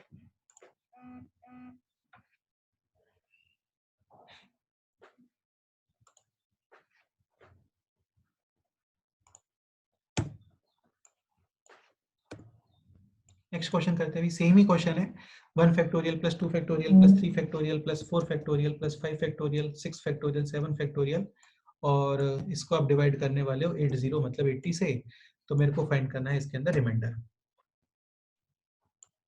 करो एक बार ट्राई करो, देखो सिंपल ही है। 1 फैक्टोरियल है 1,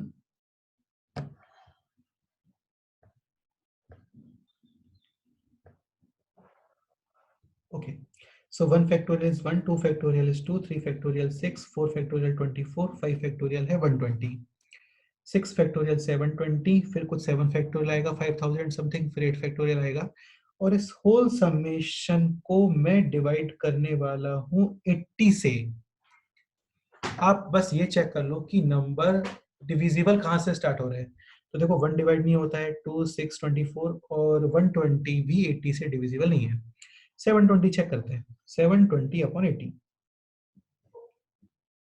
सो 9 टाइम्स कैंसिल, यानी कि क्लियरली डिविजिबल नंबर है 80 से, मतलब आप ये नंबर और इसके आगे जितने भी नंबर्स आ रहे हैं उन सबको रिमूव कर दो। क्लियर? और जो रिमेनिंग नंबर्स हैं उनको कैलकुलेट कर लो और उसके अकॉर्डिंग रिमाइंडर फाइंड कर लो। अभी 1 + 2 + 6 + 24, ये समेशन होता है 33, 33 + 120 यानी कि 153, और आप 153 को डिवाइड करने वाले हो 80 से, तो यार कर लो, सिंपल ही है, ये तो कुछ भी नहीं है अभी इसके अंदर। ठीक है, तो 1 क्वोशिएंट आएगा और 73 क्या आएगा, रिमाइंडर। अच्छा, ये सबको क्लियर होना चाहिए कि रिमाइंडर डिवाइजर से कम होता है हमेशा। ठीक है, सपोज मैं 20 से डिवाइड कर रहा हूँ तो remainder will be from 0 to 1919। Suppose करो आप 80 से डिवाइड कर रहे हो तो remainder will be from 0 to 79। Suppose करो आप 5 से डिवाइड कर रहे हो तो remainder will be from 0 to 4, क्योंकि यदि मैं 80 से डिवाइड करता हूँ तो 81 रिमाइंडर आ ही नहीं सकता भाई, क्योंकि 81 को 80 से डिवाइड करोगे तो फिर दोबारा डिवाइड होगा और रिमाइंडर 1 आ जाएगा। ठीक है, तो ये कंसेप्ट सबको पता होना चाहिए, बहुत ही सिंपल सा पॉइंट है, काफी लोगों को पता होगा भी already. Divisor is less than, sorry, remainder लिखना चाहिए मेरे को,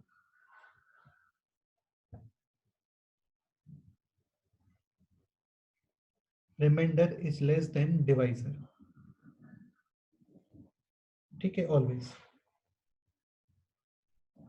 मतलब रिमाइंडर का वैल्यू डिवाइजर से हमेशा कम ही आता है। क्लियर? तो ये हम लोगों को पता होना चाहिए।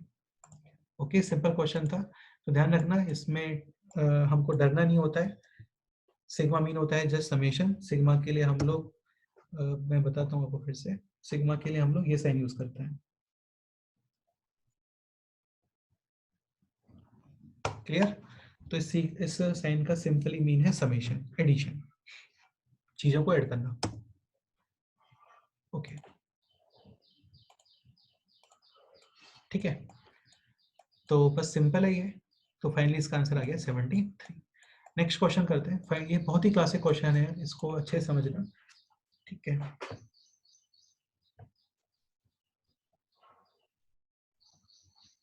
find the value of 1 upon 2 factorial plus 2 upon 3 factorial plus 3 upon 4 factorial plus 4 upon 5 factorial, इस तरीके से अप टू 99 upon 100 फैक्टोरियल। मतलब तुम्हें समझ में आ रहा होगा। फर्स्ट टर्म के अंदर न्यूमरेटर है 1, ये ऑप्शंस है, इन ऑप्शंस में से आंसर बताना है आपको। ठीक है, तो न्यूमरेटर है 1, डिनोमिनेटर 2, न्यूमरेटर है 2, डिनोमिनेटर 3, न्यूमरेटर है 3, डिनोमिनेटर 4, न्यूमरेटर है 4, डिनोमिनेटर 5, न्यूमरेटर है 99, डिनोमिनेटर है 100। ठीक है, फाइनली या तो option A 1, option B is 1 upon 100 factorial, option C is 1 plus 1 upon 100 factorial and option D is 1 minus 1 upon 100 factorial. इन ऑप्शंस में से आपको एक आंसर बताना है। ओके, चलो ट्राई करो एक बार इसको। 2 मिनट्स देता हूं मैं आप लोगों को ट्राई करने को, ट्राई करो।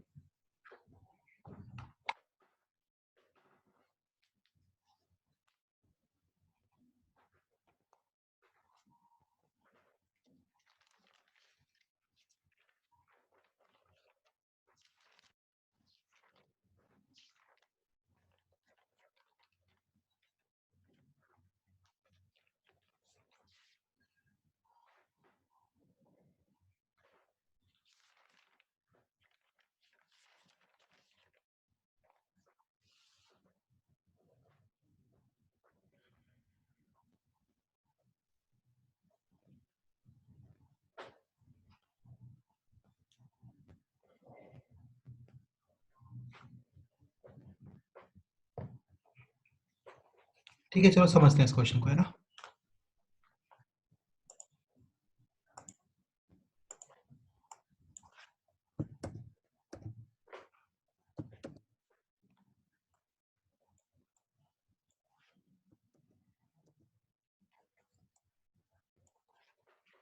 देखो अच्छे से समझो, बहुत ही सिंपल क्वेश्चन है ये। 1 upon 2 factorial, 2 upon 3 factorial, 3 upon 4 factorial. इस क्वेश्चन में जो हम लोग मेथड यूज करने वाले हैं उसको हम लोग बोलते हैं पार्शियल फ्रैक्शन। इसके बहुत सारे क्वेश्चंस बनते हैं इस टाइप के, जो हम लोग पढ़ेंगे सीक्वेंस एंड सीरीज के अंदर। क्लियर? सॉल्व कैसे करना है देखते हैं। देखो ये जो 1 है ना, इस 1 को लिख सकता हूँ मैं 2 माइनस 1। क्लियर? 2 को लिखा मैंने 3 माइनस 1, यहाँ पे 3 को लिखा हम लोगों ने 4 माइनस 1, 4 को लिखा 5 माइनस 1, और सबसे लास्ट में 19 को आप लिख सकते हो 100 माइनस 1। इस स्टेप में डाउट नहीं होना चाहिए। 2 माइनस 1 इज 1, सेम है। 3 माइनस 1 इज 2। अच्छा, डिनोमिनेटर को टच नहीं किया अभी तक, डिनोमिनेटर को डिस्टर्ब नहीं किया, डिनोमिनेटर सेम ही है। लाइक फर्स्ट टर्म में डिनोमिनेटर है 2 फैक्टोरियल, तो यहाँ पे भी 2 फैक्टोरियल है। 3 फैक्टोरियल 3 फैक्टोरियल, 4 4 5 5, 100 फैक्टोरियल 100 फैक्टोरियल। हम लोग न्यूमरेटर को डिस्टर्ब कर रहे हैं। सो 1 को लिखा मैंने 2 माइनस 1, न्यूमरेटर को हम लोग मैनिपुलेट कर रहे हैं। 2 को लिखा मैंने 3 माइनस 1, 3 को लिखा 4 माइनस 1, 4 को लिखा 5 माइनस 1 एंड 99 को लिखा हम लोगों ने 100 minus 1। Clear?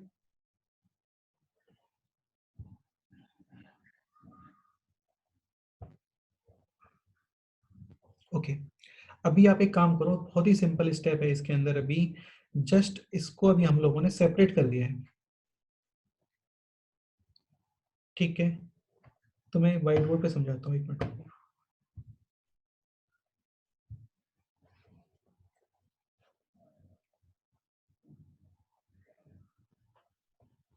Okay, so question is 1 upon 2 factorial plus 2 upon 3 factorial plus 3 upon 4 factorial plus 4 upon 5 factorial, और आप मूव कर रहे हो यहाँ पे 99 upon 100 फैक्टोरियल तक। क्लियर? अब तुम लोग चीजों को थोड़ा समझने का ट्राई करना है ना। जैसे 1 अपॉन 2 फैक्टोरियल, इसको लिखा मैंने 2 minus 1 upon 2 factorial plus this term can be written as 3 minus 1 upon 2 factorial plus this can be written as 4 minus 1 upon 4 factorial plus this can be written as 4 को लिखा हम लोगों ने 5 minus 1 upon 5 factorial और सबसे last में 99 को लिखा 100 minus 1 upon 100 factorial. Clear? Next है, अब देखो ये सबको क्लियर होना चाहिए. Like a minus b upon c, this expression can be written as a upon c minus b upon c.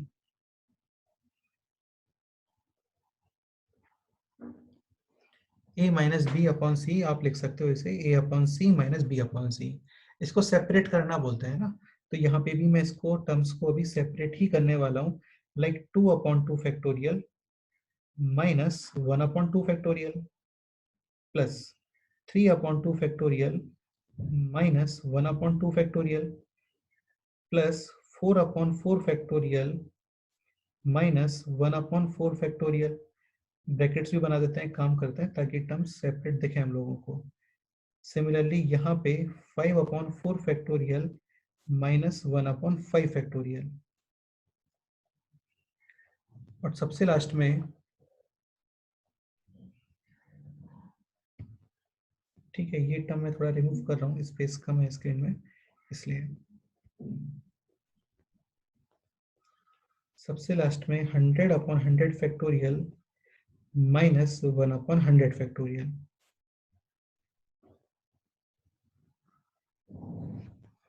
So 2 upon 2 factorial minus 1 upon 2 factorial plus 3 upon 2 factorial minus 1 upon 2 factorial plus 4 upon 4 factorial minus 1 upon 4 factorial and सबसे last में 100 upon 100 factorial minus 1 upon 100 factorial. Clear?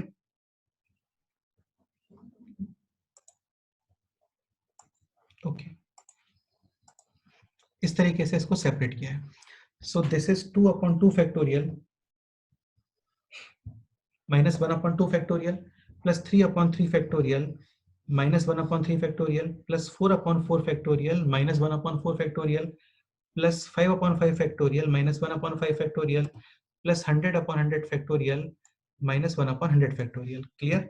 अब आप एक चीज बड़ा ध्यान सुनना है ना, जैसे this 2 factorial को you can write 2 into 1 factorial. Clear? 2 factorial can be written as 2 into 1 factorial. This 3 fact, so 2 and 2 cancel. 3 factorial can be written as 3 into 2 factorial. 3 cancel, remaining is 2 factorial. This 4 factorial can be written as 4 into 3 factorial. So 4 cancel, remaining is 3 factorial. This 5 factorial can be written as 5 into 4 factorial. So 5 cancel, remaining is 4 factorial. ये term as it is है. सबसे last में 100 factorial can be written as 100 into 99 factorial. 100 into 99 factorial, देखो इस तरीके से 100 upon 100 factorial, 100 into 99 factorial, 100 cancel, remaining is 1 upon 99 factorial और minus 1 upon 100 factorial as it is. Clear? फिर से देखो, दिस 2 फैक्टोरियल 2 into 1 फैक्टोरियल, 2 और 2 cancel, 1 upon 1 factorial. This 3 factorial can be written as 3 into 2 factorial. 3 cancel, 2 factorial. This 4 factorial can be written as 4 into 3 factorial. 4 cancel, 3 factorial. This 5 factorial can be written as 5 into 4 factorial. 5 cancel यानी कि 4 factorial. Clear? अब तुम ये चीज समझने का try करो. ये क्वेश्चन तो अब हो गया है. ये माइनस और ये प्लस कैंसिल.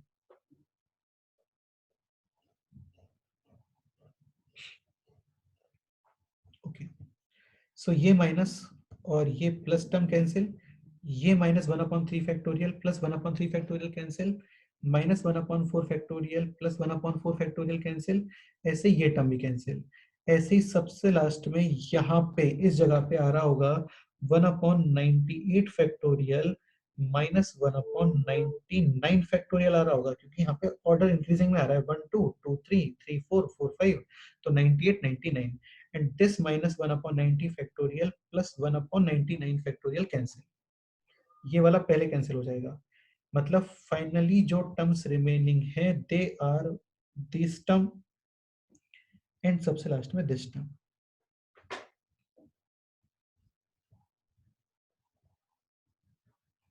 क्लियर? तो फाइनली केवल 2 ही टर्म्स रिमेनिंग है यहाँ पे, this term and this term. Okay, so finally answer is 1/1 factorial minus 1/100 factorial, क्योंकि एक टर्म रिमेनिंग है 1/1 फैक्टोरियल और सबसे लास्ट में रिमेनिंग है -1/100 factorial. Clear? 1/1 factorial is clearly 1 minus 1/100 factorial. So option is option D option आ गया इसके अंदर. क्लियर? देख लेते हैं एक बार, ऑप्शन भी देख लेते हैं कि कौन कौन से ऑप्शन है यहाँ पे. तो देखो 1 तो ऑब्वियस सी बात है, 1 और हमारा आंसर मैच नहीं कर रहा है. और answer is 1 minus 1/100 factorial. Clear? तो 1 minus 1/100 factorial is option D. So final answer is option D. बहुत ही क्लासिक क्वेश्चन है, अच्छा क्वेश्चन है. इसको हम लोग बोलते हैं पार्शियल फ्रैक्शन मेथड बोलते हैं इसको. ठीक है, इसे नोट कर लो अच्छे से, और कोई डाउट है तो हम लोग क्लास में डिस्कस कर लेंगे.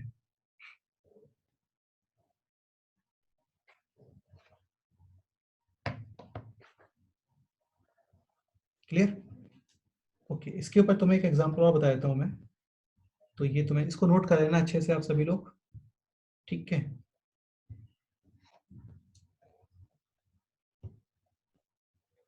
ऐसे ही एक क्वेश्चन ये भी आता है, like 1/1 into 2 plus 1/2 into 3 plus 1/3 into 4 plus 1/4 into 5 up to 1/99 into 100. ठीक है, ये क्वेश्चन है. तो देखो यार, इस क्वेश्चन को भी आप ऐसे सॉल्व करते हो. पता है, 1 को लिखा मैंने 2-1, इस 1 को लिखा मैंने 3-2, यहाँ पे 1 को लिखा 4-3, क्योंकि 4-3 भी 1 है, 3-2 भी 1 है. ठीक है, 2-1 भी 1 ही है. ऐसे.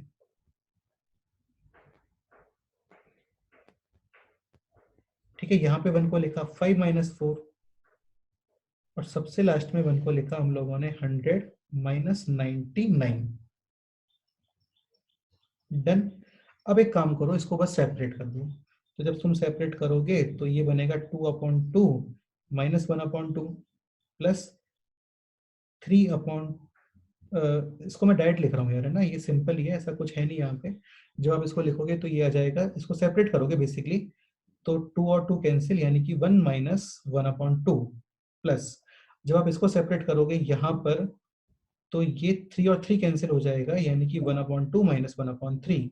जब आप यहाँ पे सेपरेट करोगे इस टर्म को, तो 4 और 4 कैंसिल, ये बनेगा 1/3 - 1/4. जब आप इसको यहाँ पे सेपरेट करोगे तो 5 कैंसिल हो जाएगा, ये आएगा 1/4, और यहाँ पे 4 कैंसिल, यानी कि 1/5. और सबसे लास्ट में जब इसको आप सेपरेट करोगे तो एक बार 100 कैंसिल होगा, यानी कि 99, और एक बार 99 कैंसिल होगा, यानी कि 1/100. ठीक है, सिंपल ही है. तो -1/2 प्लस 1/2 कैंसिल कैंसिल, ये भी कैंसिल, ये भी कैंसिल, सिमिलरली ये टर्म भी कैंसिल. क्लियर? तो इसके अंदर फाइनली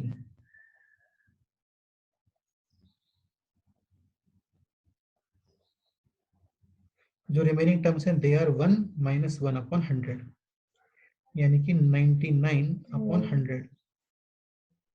क्लियर? And 99/100 is 0.99.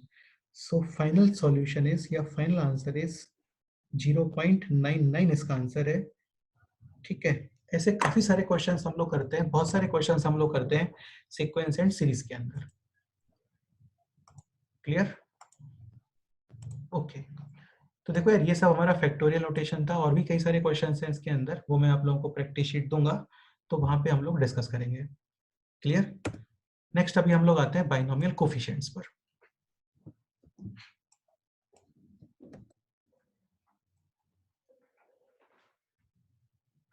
ठीक है, तो इसको समझ लेते हैं जल्दी से यार, बाइनोमियल कोफिशिएंट क्या होता है. सो बाइनोमियल कोफिशिएंट को आप रिप्रेजेंट करते हो एनसीआर. किससे रिप्रेजेंट करते हैं हम लोग बाइनोमियल कोफिशिएंट को? एनसीआर. ये थोड़ा इस तरीके से होता है ना, स्टेयर टाइप का होता है ये, लाइक दिस.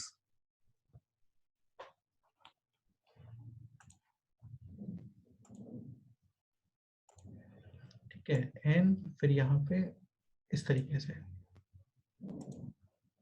तो एन सी आर इसको हम लोग डिनोट करते हैं, जहाँ पे सी का मतलब सिलेक्शन भी होता है बेसिकली. ठीक है, सिलेक्शन का मतलब क्या है, वो एक चैप्टर आता है परम्यूटेशन एंड कॉम्बिनेशन, तो वहां पे मैं आप लोगों को बताऊंगा। ठीक है, तो इसको अच्छे से समझ लेते हैं, स्टार्ट करते हैं। तो एनसीआर, एन को हम लोग बोलते हैं हेड और आर को हम लोग बोलने वाले हैं टेल। एन को हम लोग बोलते हैं हेड और आर को हम लोग बोलने वाले हैं टेल। तो इसका फॉर्मूला वर्ड्स में याद करके चलो, head factorial upon tail factorial head minus tail factorial. फिर से देखते हैं, head factorial upon tail factorial and head minus tail factorial, like N factorial upon R factorial N minus R factorial. Clear, ये इसका फॉर्मूला है, like 5c3। तो 5c3 हो जाएगा head factorial 5 factorial upon tail factorial 3 factorial and 5 minus 3 यानी कि 2 factorial. Clear, 5 factorial you can write 5 into 4 into 3 factorial पे इसको ब्रेक कर दो, क्योंकि डिनोमिनेटर के अंदर भी लिखा हुआ है 3 factorial. Clear, 3 factorial cancel out, 5 into 4 is 20, 20 upon 2 factorial होता है 2, so 20 upon 2 is 10। Clear, suppose करो मेरे को देखना है 6c3, तो this expression can be written as, ये फॉर्मूला आपको वर्ड्स में याद करके चलना है यार, है ना। मतलब न्यूमरेटर में आप रखते हो हेड का फैक्टोरियल, डिनोमिनेटर में आता है टेल फैक्टोरियल, और एक आता है head minus tail factorial. Head factorial upon tail factorial head minus tail factorial. Clear, like 6c3, 6 factorial upon 3 factorial 6 minus 3 factorial. Clear, 6 factorial can be written as again 6 into 5 into 4 into 3 factorial. This 3 factorial cancel, this 3 factorial is 6, again 6 and 6 cancel, so finally answer is 5 into 4 यानी कि 20.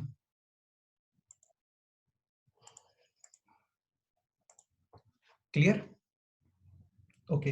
Late से मेरे को calculate करना है 10c6, तो देखो बिल्कुल सिंपल है, head factorial upon tail factorial head minus tail factorial यानी कि 4 फैक्टोरियल। अब आप एक काम करो, 10 फैक्टोरियल को ब्रेक कर दो, 10 इंटू 9 इंटू 8 इंटू 7 और 6 फैक्टोरियल पे आप इसको स्टॉप कर दो। तो ये जो मैं बोलता रहता हूँ बार बार, क्वेश्चन की रिक्वायरमेंट पे डिपेंड करता है, वो यही रिक्वायरमेंट है कि डिनोमिनेटर में है 6 फैक्टोरियल, तो आप इसको 6 फैक्टोरियल पे स्टॉप करोगे। Now this 6 factorial cancel, 4 factorial होता है 24। ठीक है, तो ये अभी यहाँ पर 3 टाइम्स कैंसिल, ये भी 3 टाइम्स कैंसिल, 3 इंटू 7 21 इंटू 10 यानी कि फाइनली आंसर इज 210। तो फाइनली इस क्वेश्चन इसका आंसर है, इस क्वेश्चन का आंसर है 210।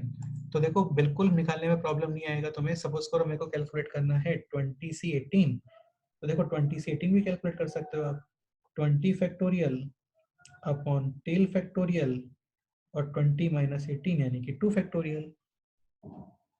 Clear, now you will break 20 factorial in terms of 19 into 18 factorial पे stop हो जाओ, 18 factorial cancel out। ठीक है, ये 10 times cancel हो गया and 10 into 19 is 190, so finally answer is 190।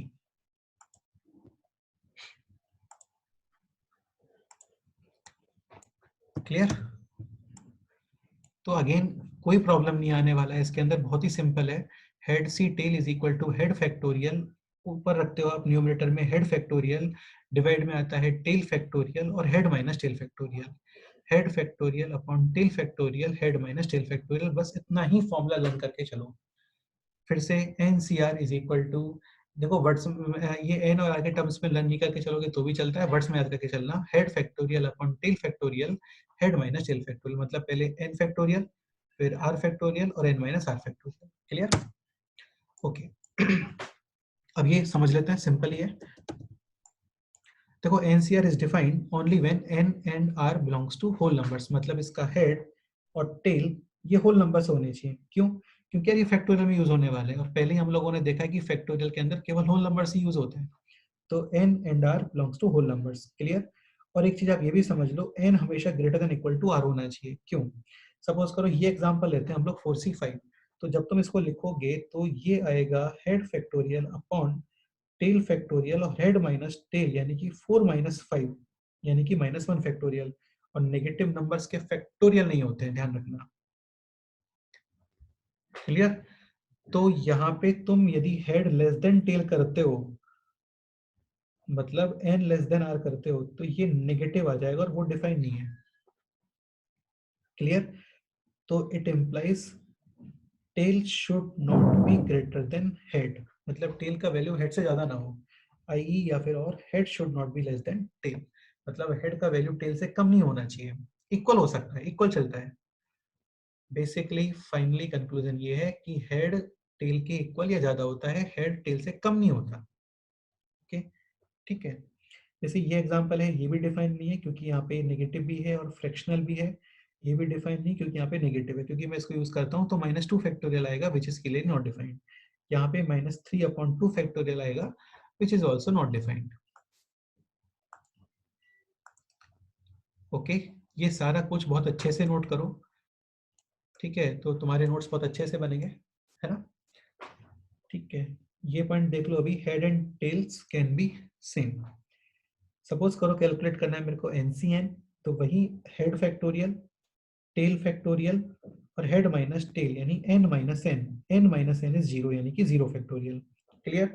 Zero factorial zero नहीं होता, ध्यान रखना, जीरो फैक्टोरियल होता है one. n factorial cancel, 1/1 is 1, so finally answer is 1।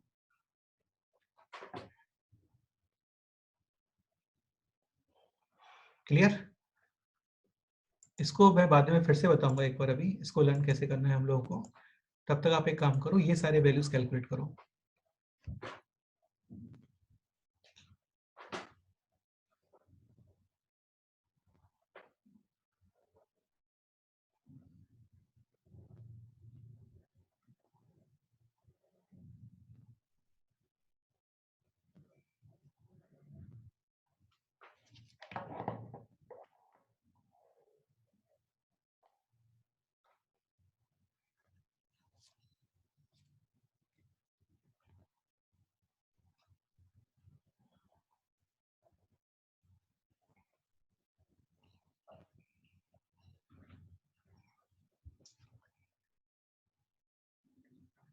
ठीक है, कैलकुलेट करने के लिए थोड़ा टाइम दो उनको।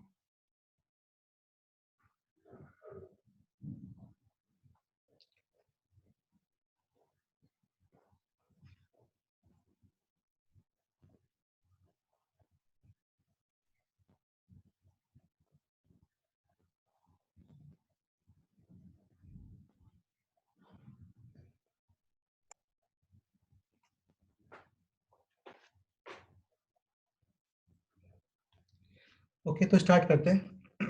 देखो NC0, okay, so NC0 you can write n factorial again head factorial upon tail factorial head minus tail factorial, यानी n factorial upon zero factorial n minus zero factorial. Clear? तो n factorial cancel, zero factorial is 1, 1/1 is 1। Next NCN, ये just अभी calculate किया था हम लोगों ने। So head factorial upon tail factorial n minus n यानी कि zero factorial, n factorial cancel, finally answer is 1। ठीक है, next NC1, so again same, head factorial upon tail factorial head minus tail यानी n-1 फैक्टोरियल। क्लियर? ठीक है, तो देखो अभी यहाँ पे थोड़ा ध्यान रखना, n फैक्टोरियल को आप ब्रेक करोगे n into n-1 factorial, and this n-1 factorial, this n-1 factorial cancel, 1 factorial होता है 1, so finally answer is only n। Done. Next NCn-1, again same, head factorial upon tail factorial, upon tail factorial and upon head minus tail, so n minus n minus 1, you can write n minus n plus 1, n और n cancel यानी है 1, तो 1 factorial. समझ गए? अभी देखो n factorial को फिर से ब्रेक कर दो, यानी n into n minus 1 factorial, तो ये हो गया है कैंसिल, और फाइनली यहाँ पे रह गया है जस्ट n, तो इसका आंसर है n। क्लियर?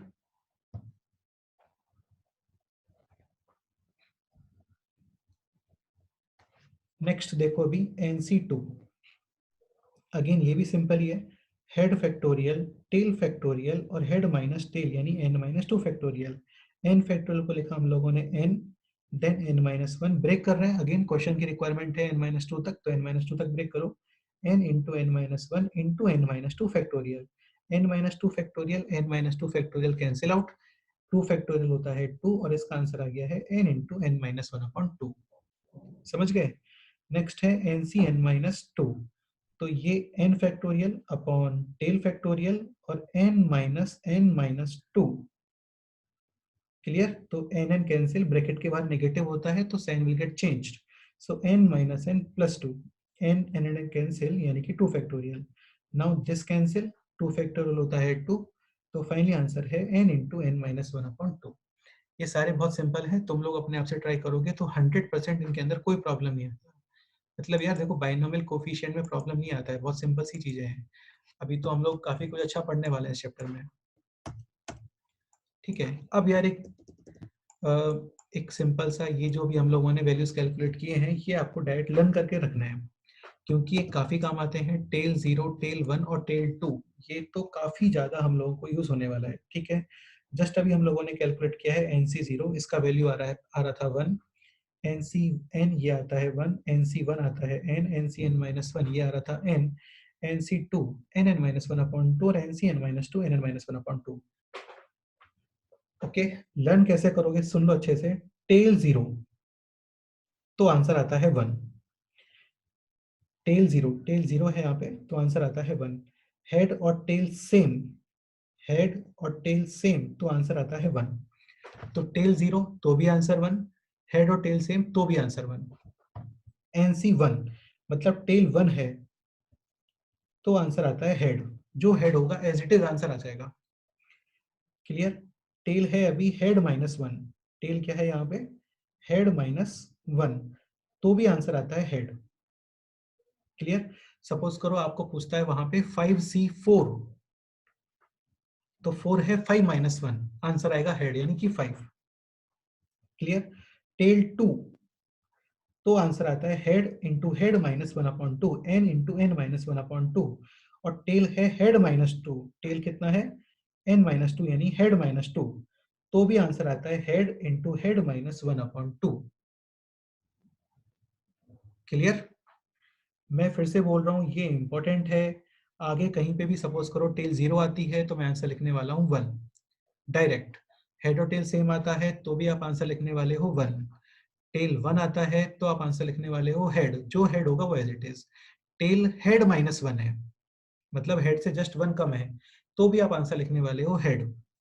टेल टू है तो आप आंसर लिखोगे head into head minus one upon to, head into head minus one multiply upon two. Tail head minus to है तो भी आप सेम आंसर लिखोगे head into head minus one upon to. Important है, लर्न होना ही चाहिए। ठीक है, क्योंकि आगे हम लोग इनकी वैल्यूज कैलकुलेट नहीं करते हैं। हाँ, सपोज करो NC3 होगा, NC4 होगा, NC5 होगा, तो वो हम लोग कैलकुलेट करेंगे, क्योंकि वो डायरेक्ट इतना यूज नहीं होता है। डायरेक्ट यूज होते हैं बस ये tail zero, tail one, head और tail same, tail is equal to head minus one, tail two या tail is equal to head minus two. तो एक बार जल्दी से देख लेते हैं फिर से। Tail zero answer one, head और tail same answer one, tail one answer head, tail is equal to head minus one तो भी आंसर हेड, टेल टू तो आंसर आता है head into head minus one upon two, tail head minus two तो भी answer आता है head into head minus one upon to.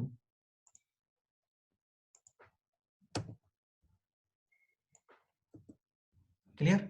Like this question,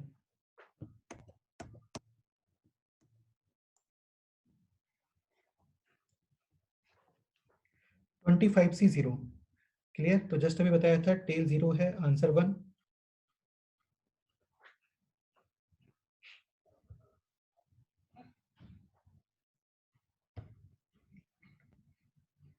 okay. So just ये बताया था टेल जीरो है आंसर वन, हेड और tail same answer one, tail one है answer head, tail head minus one है तो भी आंसर हेड। क्लियर?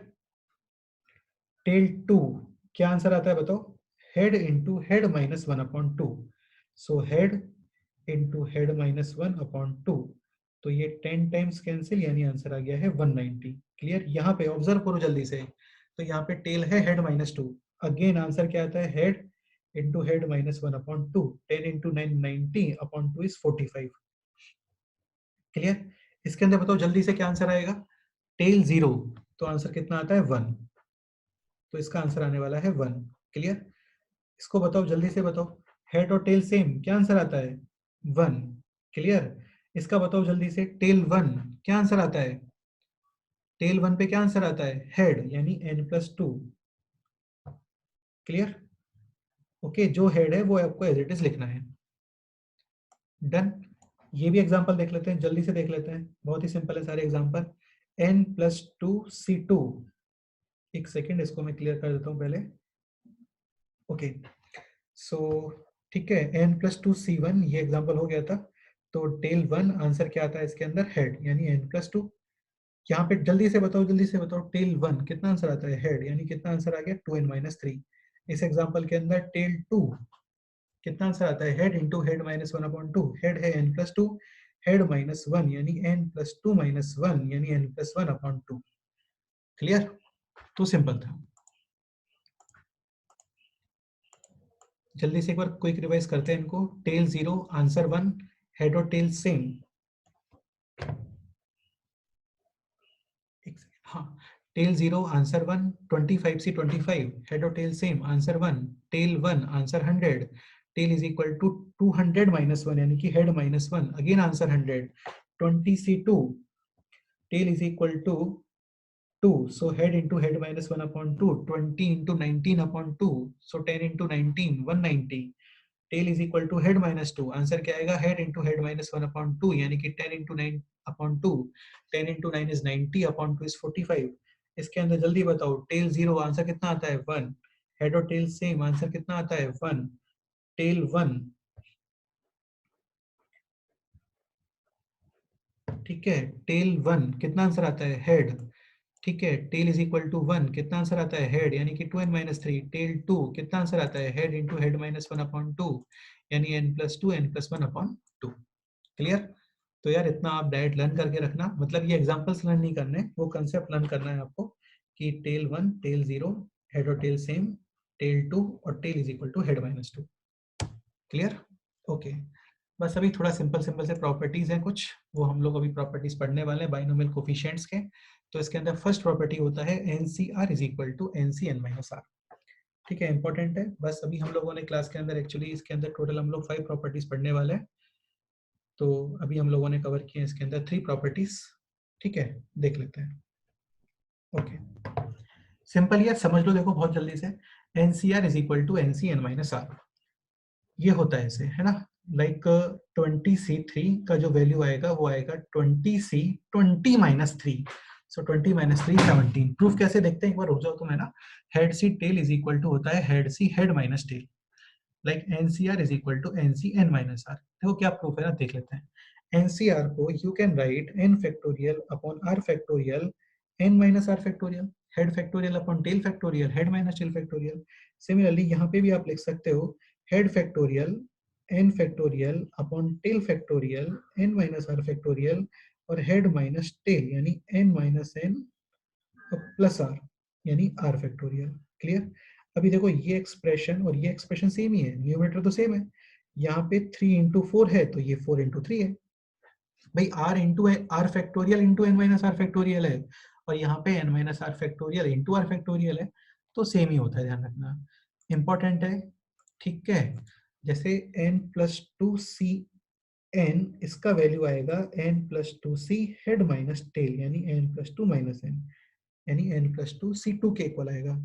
बहुत इंपॉर्टेंट है, कई बार क्या होता है ना, सपोज करो हमारा आंसर आता है 20C15, लेकिन 20C15 तो ऑप्शंस में है ही नहीं, पता लगा ABCD के अंदर है नहीं।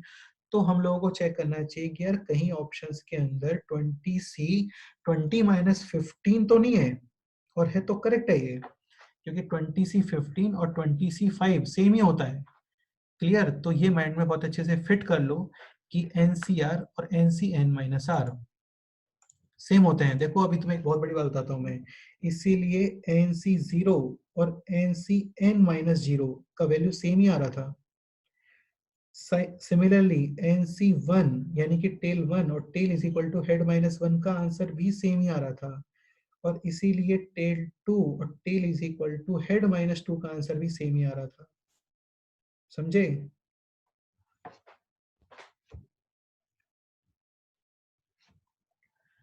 तो NC0 is equal to NC head minus tail, NC1 is equal to NC head minus tail, NC2 is equal to NC n-2 head minus tell.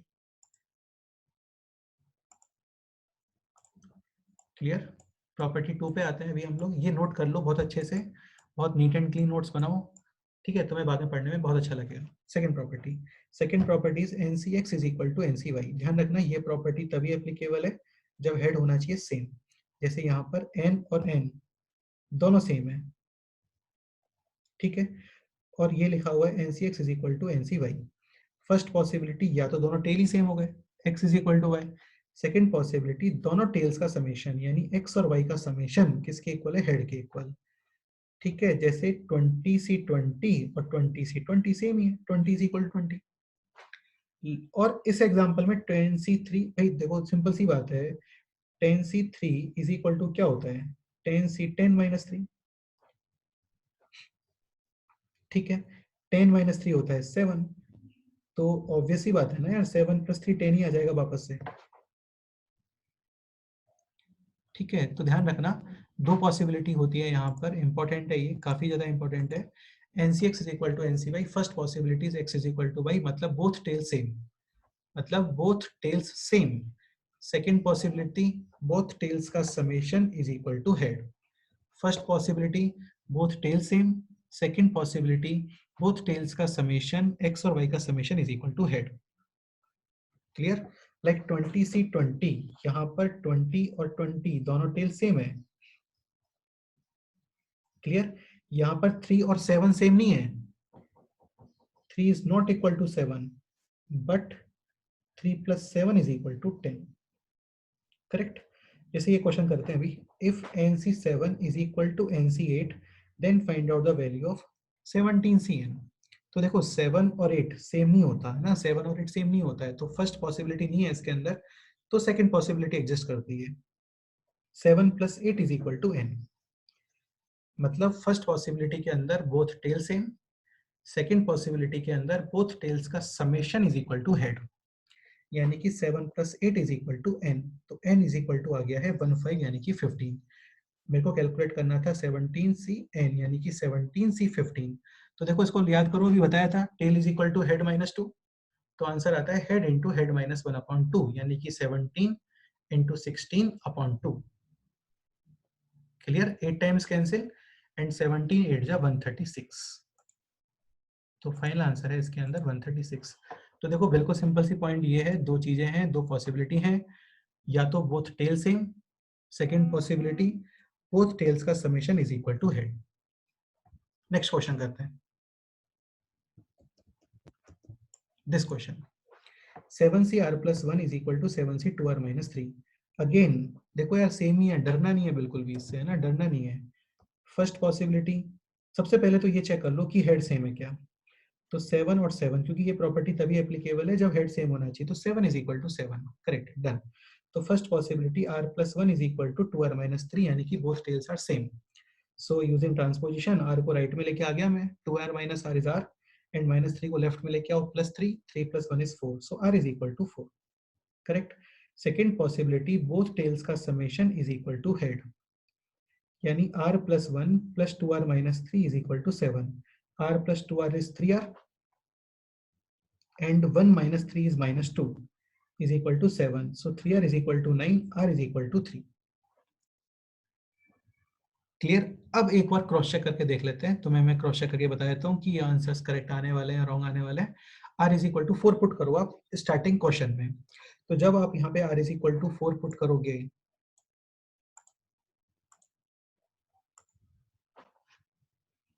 ठीक है, तो R is equal to 4 put करते हैं यहाँ पे, ठीक है, तो 4 + 1 5, और एक आप R is equal to 4 यहाँ पे पुट करो, 4 × 2 8 -3 5, तो 7C5 और 7C5 सही बात है, 7C5 और 7C5 तो सेम ही होगा ना, क्योंकि हेड भी सेम है और टेल भी सेम है। सपोज करो R is equal to 3 put करता हूँ,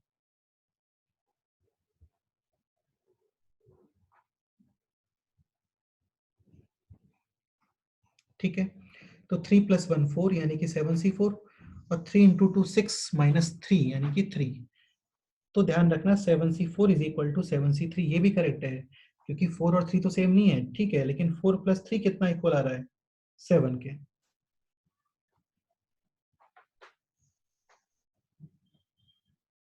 क्लियर, समझ गए।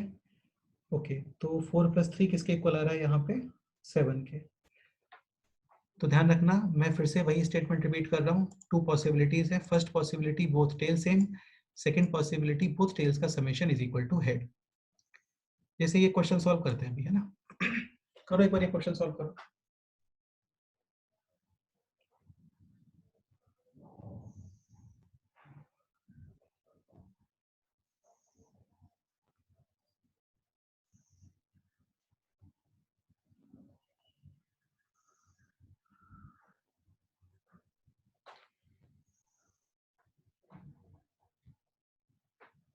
11C r+1 is equal to 11C3r-2।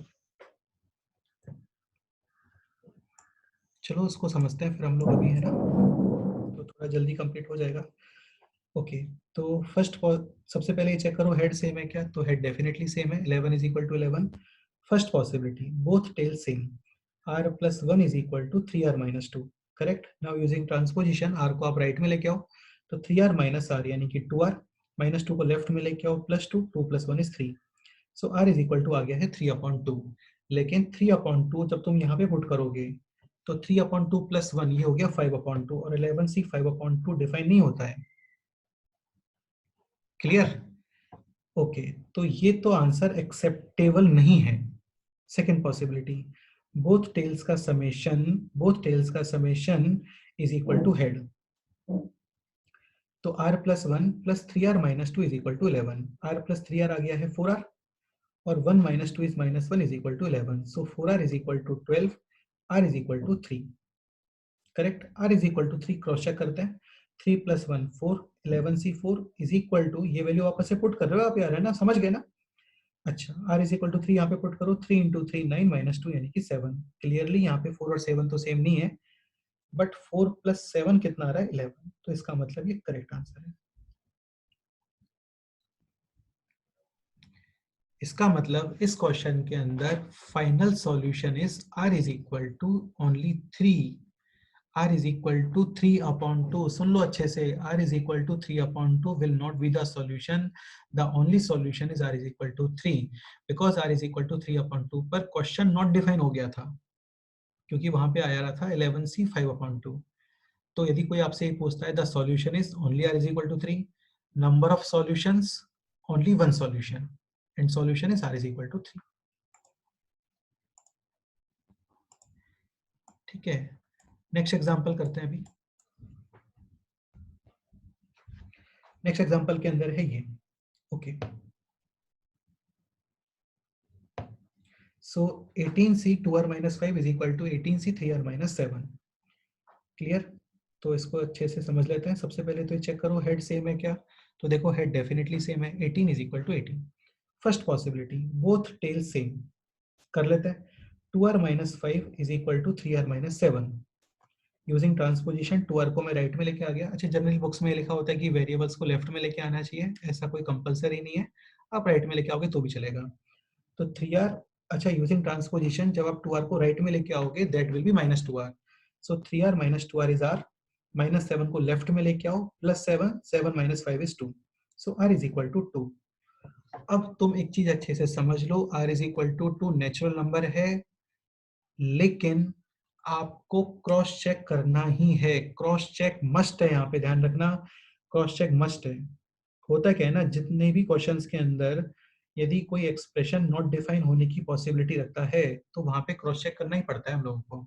जैसे लॉगरिथम के अंदर नंबर और बेस नेगेटिव नहीं होते हैं, लॉगरिथम के अंदर नंबर और बेस नेगेटिव नहीं होते हैं, ठीक है, तो वहां पे भी क्रॉस चेक करना पड़ेगा। 1/0 कभी नहीं आता है, वहां पे भी क्रॉस चेक करना पड़ेगा। ठीक है, फैक्टोरियल और बाइनोमियल कोफिशिएंट्स के अंदर नेगेटिव फ्रैक्शनल नंबर्स नहीं आते हैं, तो यहाँ पे भी चेक करना पड़ता है। तो r is equal to 2 although is a natural answer, but r is equal to 2 को आप क्वेश्चन में पुट करोगे, फिर से रिपीट कर रहा हूँ, क्रॉस चेक मस्ट है, करना ही है। r is equal to 2 put करो, ये नहीं कि r is equal to 2 natural answer था और आंसर आपने टिक कर दिया, ऐसा नहीं होता। r is equal to 2 put करो आप, 2 × 2 4, 4 - 1 इज -1, और 18C -1 नेगेटिव नंबर आ गया, नहीं है डिफाइन, बिल्कुल नहीं है। तो r is equal to 2 will not be acceptable, ध्यान रखना, r is equal to 2 solution में नहीं आएगा। ओके, सेकंड पॉसिबिलिटी देखते हैं। सेकंड पॉसिबिलिटी क्या था, बोथ टेल्स का summation is equal to head. So 2r plus 3r 5r minus 5 minus 7 minus 12 is equal to head यानी 18. So 5r is equal to 30, r is equal to 6. Again इस पे भी trust नहीं कर सकता मैं, चेक करना पड़ेगा आपको. तो आप r is equal to 6 put करो. ठीक है क्वेश्चन के अंदर. तो 6 पुट करो क्वेश्चन में, लेफ्ट हैंड साइड में और राइट हैंड साइड LHS और RHS दोनों के अंदर. क्या पुट कर रहे हैं हम लोग? r is equal to 6. तो 6 into 2 12 minus 5 यानी कि 7. अभी राइट साइड पुट करो. 6 into 3 18 minus 7 11. क्लियर? तो ये आ गया है 18c7 is equal to 18c11. तो ध्यान रखना 7 11 सेम नहीं होता, but 7 plus 11 is equal to 18. तो ये आंसर करेक्ट है. सो फाइनली इस क्वेश्चन के अंदर number of solution is only one solution and solution is r is equal to 6.